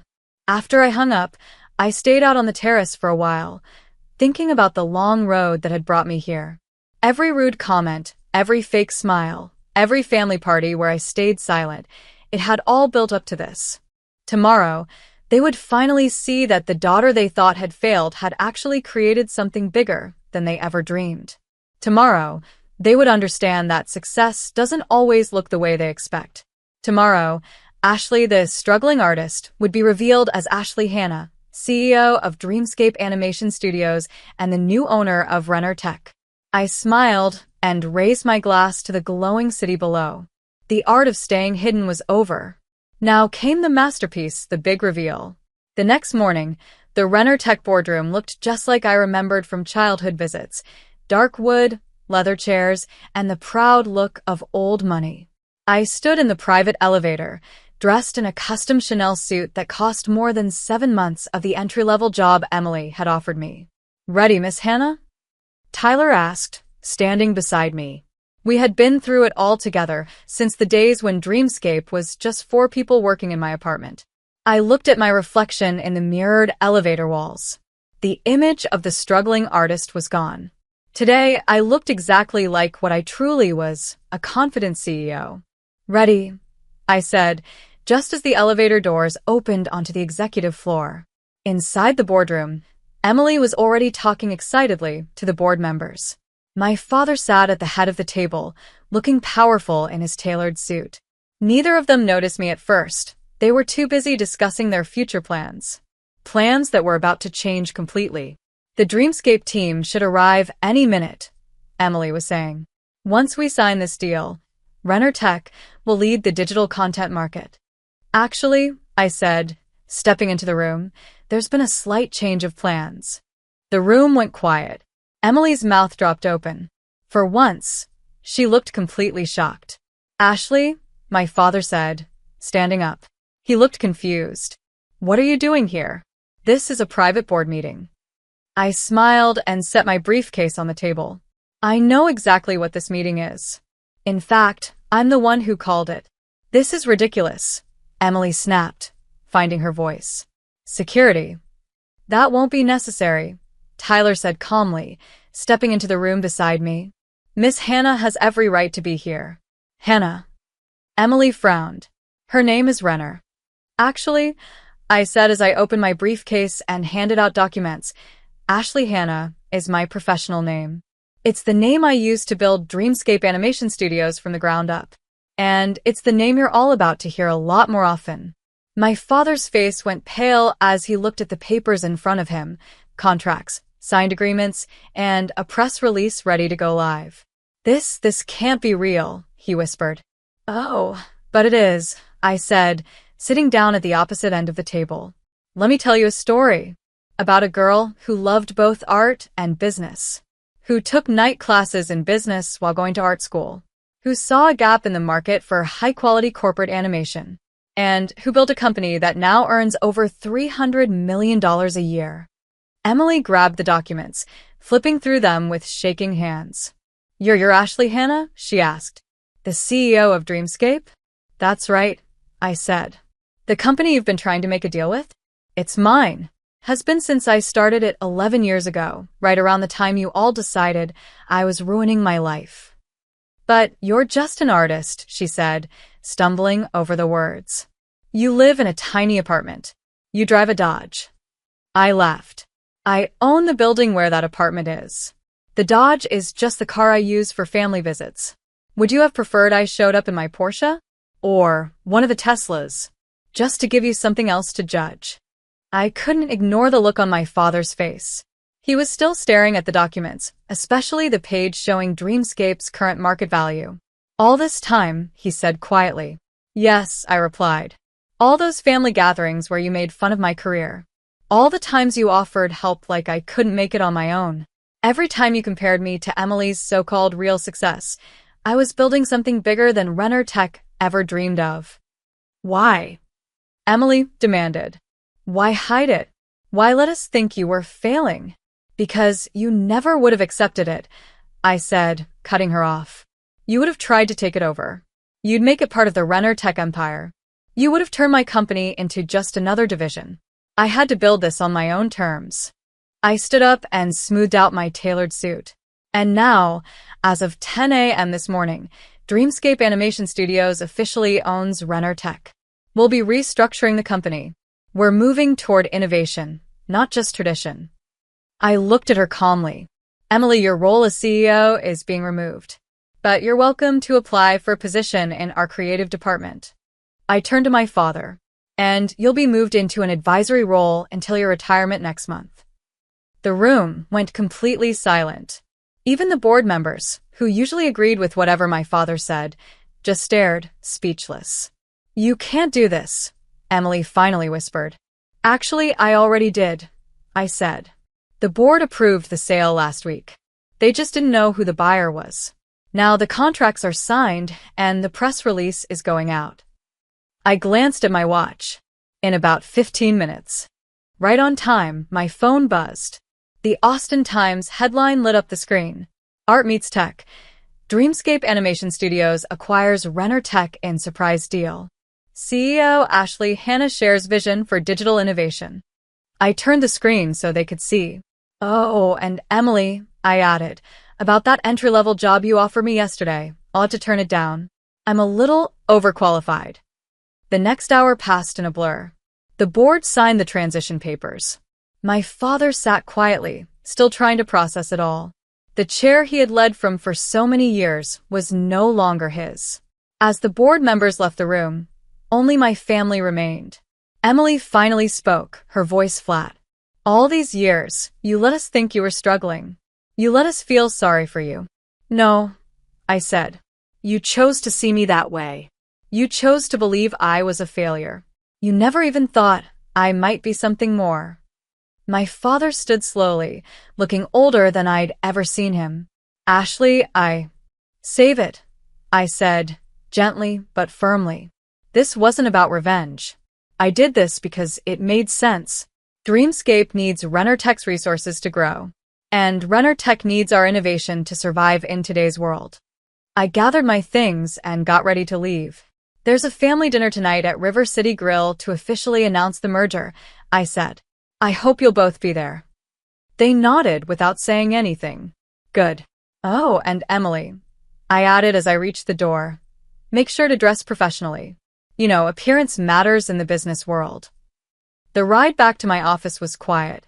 Tyler knew me well enough to give me space.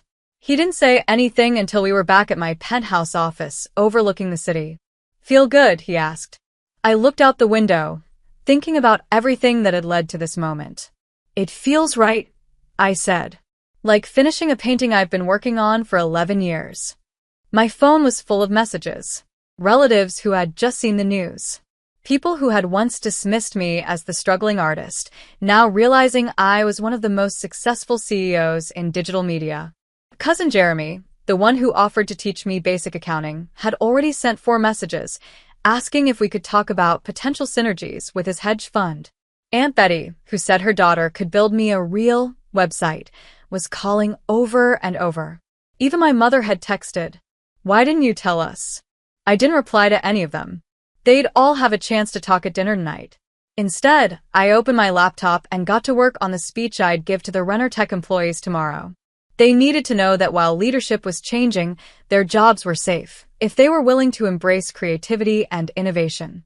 Then, one last message came in. It was from Emily. "I need to understand. Please, can we talk before dinner?" I thought about it for a moment, then replied, "Come by my office. The real one. Top floor of the Hannah building on 6th Avenue. Security will be expecting you." An hour later, Emily stood in my office. She looked uncomfortable. Her eyes moved around the space, taking in the view of Barrow Nature Preserve Park, the original artwork, the quiet signs of success she had never noticed before. "Why?" she asked. "Why all of this? Why what?" I said. "Why I kept my success a secret. Why I bought Renner Tech. Why I let you all think I was failing." She nodded. I gestured for her to sit down. "Because you and Dad never would have accepted it on my terms. You would have tried to make it fit into your version of success, board meetings, quarterly reports, traditional business structures. But Dreamscape works because it's different. We create. We take risks. We do things our own way." "But we're family," she said. "We could have helped. Like you helped yesterday?" I raised an eyebrow. "Offering me an entry-level job out of pity. That wasn't help, Emily. That was control." She looked down, embarrassed. "I never knew. I never even guessed," Emily said. "That's because you never really looked," I replied. "None of you did. You saw what you expected to see. The artistic sister who couldn't make it in the real world. You never once thought that maybe art and business could go together." Emily was quiet for a long time, staring out at the city skyline. "So, what happens now?" she finally asked. "Now we move forward," I said. "Renner Tech becomes part of Dreamscape. We build something new together.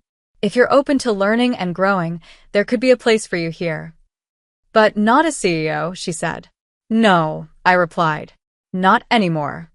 She nodded slowly. I could see understanding start to show in her eyes. "You're not just my little sister anymore, are you?" "I never was just your little sister," I said gently. "You just never saw who I really was." That evening, as I stood to speak at our family dinner at River City Grill, I saw something new in everyone's eyes. Respect. Not pity. Not fake concern. Real respect. "To new beginnings," I said, raising my glass. "And to the art of success." Later that night, back in my penthouse, I opened an old sketchbook, the same one I'd carried with me in art school. It was full of the early ideas that later became Dreamscape's first projects. On the last page, I had written a quote that had guided me all these years. "The greatest art is hiding your skill until the perfect moment to reveal it." I smiled as I closed the book. My masterpiece was finally complete.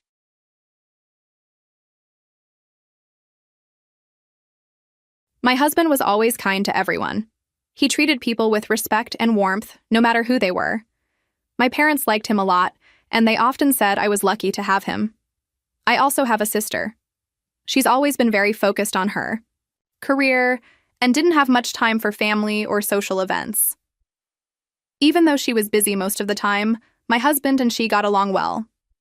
They would talk whenever they got a chance, and things always seemed normal between them. But over the past few months, my husband's work started getting really busy. He began coming home later and even worked on his days off. He said he was leading a team at work and they needed him all the time. He was always checking his phone, saying it was important for his job. Thinking back now, maybe some people might have seen something strange in his behavior. But I didn't. I honestly thought he was just stressed and tired. All I cared about was his health and hoping he wasn't overworking himself. Around that time, my sister got a new job and needed to move into a new apartment. She wanted to buy furniture and get her place set up. Since she doesn't have a car, I told her I'd take her shopping. We planned to go on a Sunday, which was her only free day. But that morning, my boss called and asked me to come into work for an emergency. I didn't want to cancel on my sister, but I didn't have any other choice. As I stood there trying to find a solution, I remembered my husband had the day off. Even though he had been super busy lately, I thought maybe he could help. I asked him if he'd mind taking my sister furniture shopping. He said, "It might be a little awkward, just the two of us, but it's fine." Then he added, "My car is in the shop, so can I take yours?" I was relieved he agreed. I handed him my keys, thanked him, and left for work. It was the first time they were out alone together, and I was curious how the day was going. I hoped they found the furniture she wanted. When I finished work that evening, it was already dark. I pulled out my phone to text them and suggest having dinner together. Just then, my phone rang. It was an unknown number. I answered, "Hello? Am I speaking to Adam's family?" a man asked. "Yes, I'm his wife," I replied. "This is the police," he said. "Your husband has been in an accident. He and a woman who was with him are both unconscious." My heart sank. I don't remember everything that happened right after the call, but I remember rushing to the hospital as fast as I could. My heart was pounding. When I got there, I gave my name at the emergency desk, and the staff quickly led me to the ICU. Through the glass window, I saw my husband. He was lying in a hospital bed, covered in bandages, and connected to tubes and machines. It was one of the scariest sights I had ever seen. I felt a deep worry take over me. Soon after, my mother arrived from out of town. She came as quickly as she could, and we both stayed at the hospital that night, sitting side by side in silence, afraid and unsure of what would happen. Later, the police came to talk to us. They explained the details of the accident. My husband, Adam, had been driving on a quiet road when another car ran a red light and slammed into him. The crash was serious. The other driver was also badly injured and had been brought to the same hospital. The other driver told the police that something seemed strange about my husband's car before the crash. It looked like it wasn't moving normally, almost like it was acting strange. The police were investigating if my husband had possibly fallen asleep while driving, or if something else had gone wrong with the car. A few days later, both my husband and my sister, who had also been in the car, finally woke up. The doctors ran many tests. After some time, they told my mother and me that although they were alive, both of them might suffer from some long-term health problems. They didn't think either of them would fully recover. That news hit us hard, but we were still grateful that they had survived. We didn't tell them about the possible disabilities right away. We just tried to keep them happy and focused on healing. My mother cared for my sister, while I stayed by my husband's side every day. At first, he was very quiet and in shock. He felt guilty and kept saying he was sorry for the trouble he had caused.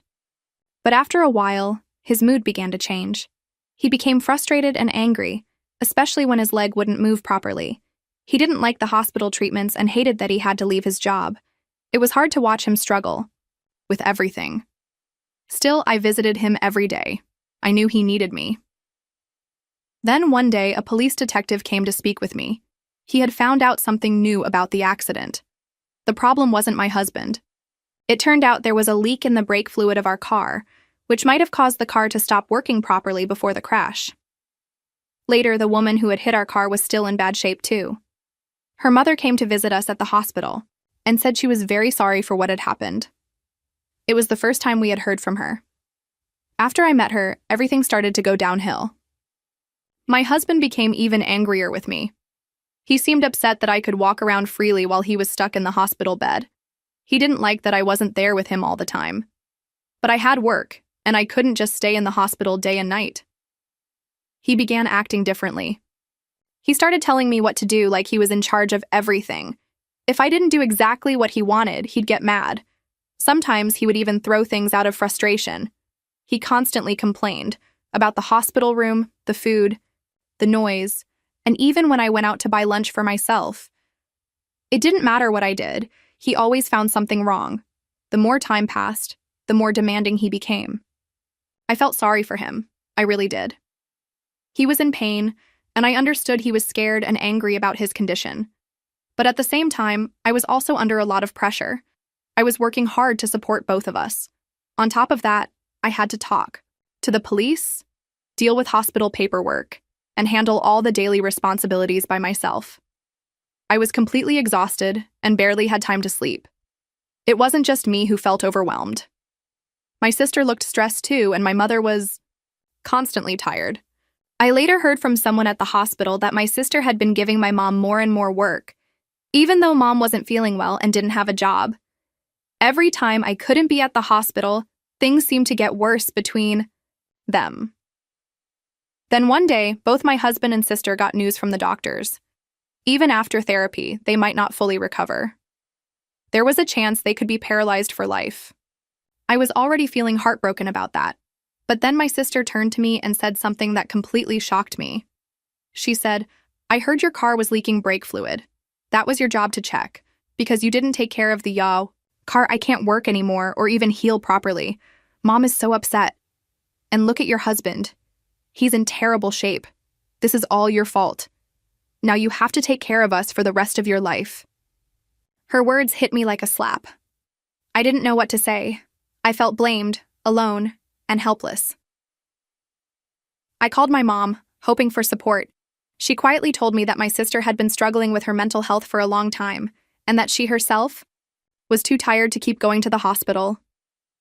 Still worried, I went to see my husband before visiting hours ended.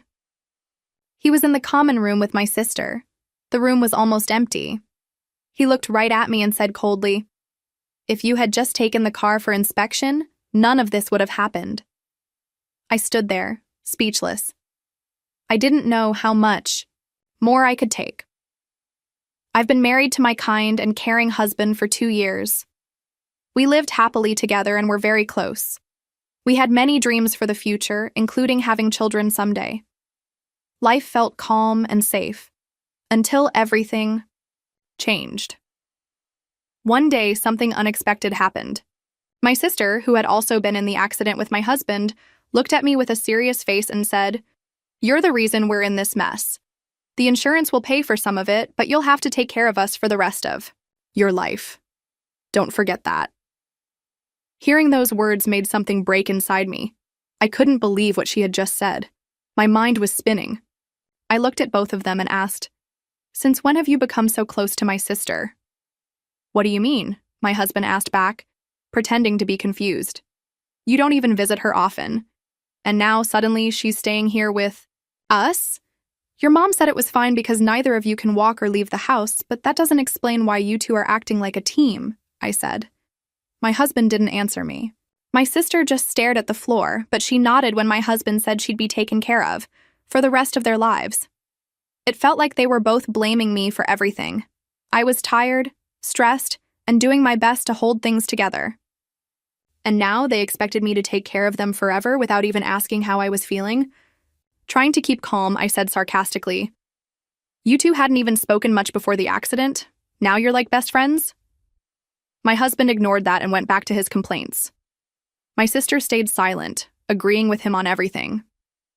I didn't expect them to give me real answers anymore, but I kept asking questions, hoping they would understand how hurt and confused I felt. Then I said, "I wonder if the woman who hit your car is recovering." "How should I know?" my sister snapped. "She ran a red light. That's all we know. It's unbelievable." "Yes," I replied. "It was a terrifying accident. But we need to focus on healing instead of just pointing fingers. We'll need to file for compensation if that's what's necessary." My sister rolled her eyes. "I was about to get a promotion before this happened," she said, sounding angry. "This ruined everything." I took a deep breath. I had been holding something in for a while, but now I couldn't keep it to myself any longer. "There's something I need to tell you," I said. Before the accident, I took the car for an inspection. They both looked surprised. "Really?" my husband asked. "Yes. If the brakes were leaking oil, the car dealer should be held responsible. They should have found the problem. I didn't want to fight, but the truth had to come out. I was tired of carrying the blame alone. I know, right? So let me explain what happened after the accident. Right after the crash, the police called me. They said they needed to investigate what caused the accident. They asked if I had a drive recorder in my car. I told them yes, but it was an old one. That old camera didn't record sound, and it only started recording after an accident happened. So, in short, it wasn't very helpful." My sister nodded like she understood, but then I added, Actually, you didn't know. I recently got a new drive recorder. Her eyes widened in shock. What? Yes, I said calmly. Not only that, but I also installed a camera inside the car. Her face turned pale instantly. You know, I continued, these new drive recorders start recording even if the car just shakes a little. That means it doesn't miss much. The police already contacted me. They checked the video. Now, my husband looked confused, but my sister looked like she was about to faint. I looked at her and asked, "You were up to something, weren't you?"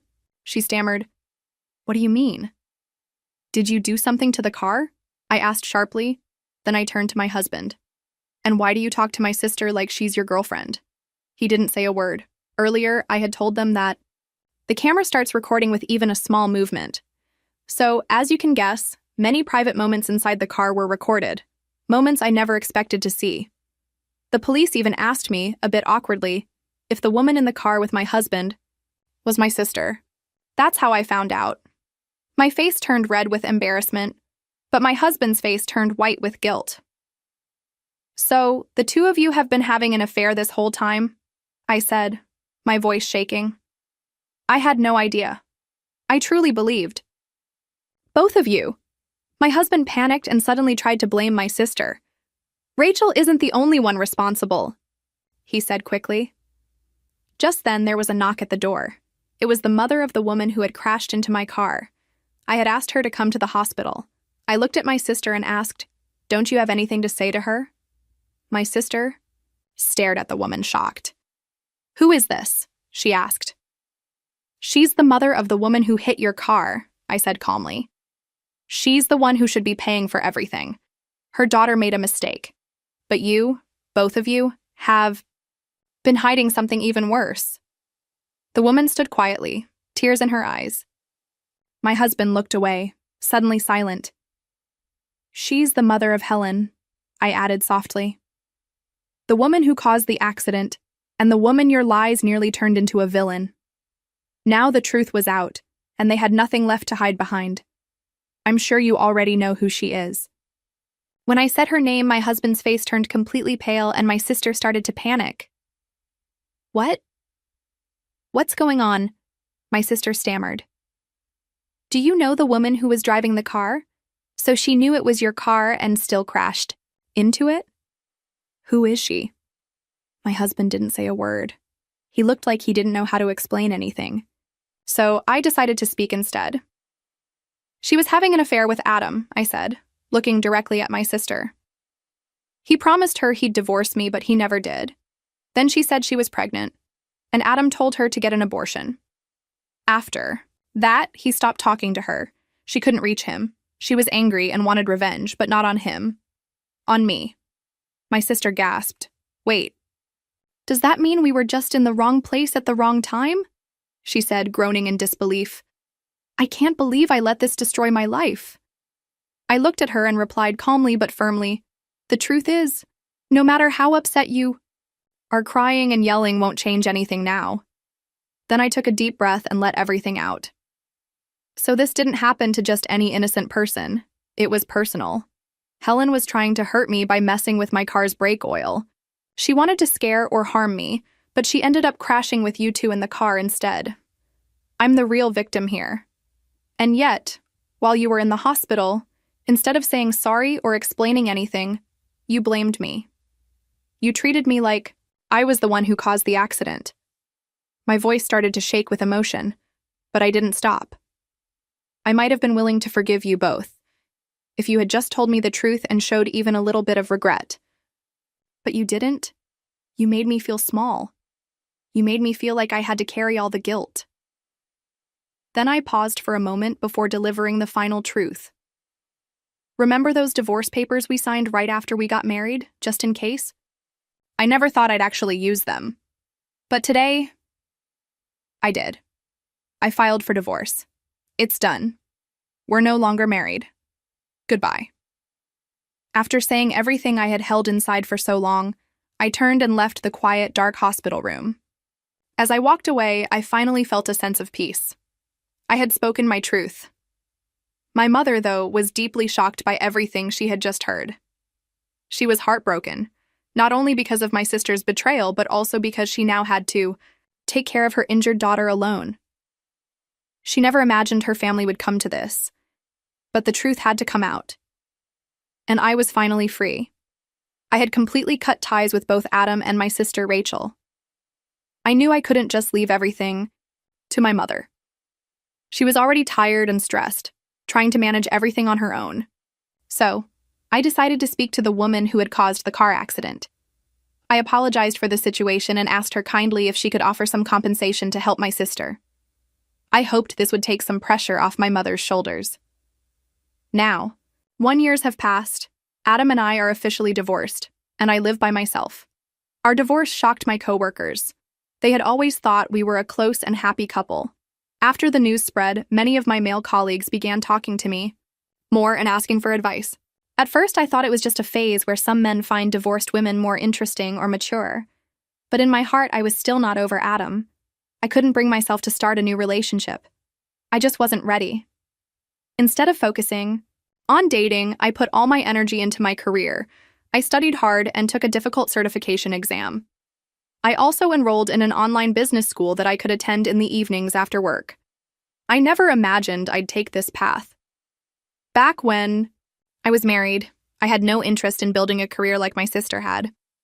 But now here I am, working hard, studying, and aiming for a strong future of my own. Life really does surprise you sometimes. As for Adam, he moved back in with his parents. But they don't treat him kindly anymore. They see him as a burden. His relatives talk behind his back and blame him for everything that happened, especially how badly he treated me. I've heard that he's struggling with his mental health, often acting out and making life difficult for everyone around him. My sister Rachel also moved back in with our parents, but she became even more selfish and mentally unstable. My mother couldn't handle it anymore. She used Rachel's savings and the money from the accident compensation to place her in a care home. Before making that decision, she talked to me. I told her to do whatever she thought was right. I didn't object at all. Sometimes I think about how lucky I was to see the truth in time. If I hadn't figured it all out, I might still be stuck taking care of both of them. That life would have drained me, and I never wanted that. Now I've passed my certification exam and got promoted to a department where I can use my new skills. I also became close to one of my teachers from business school.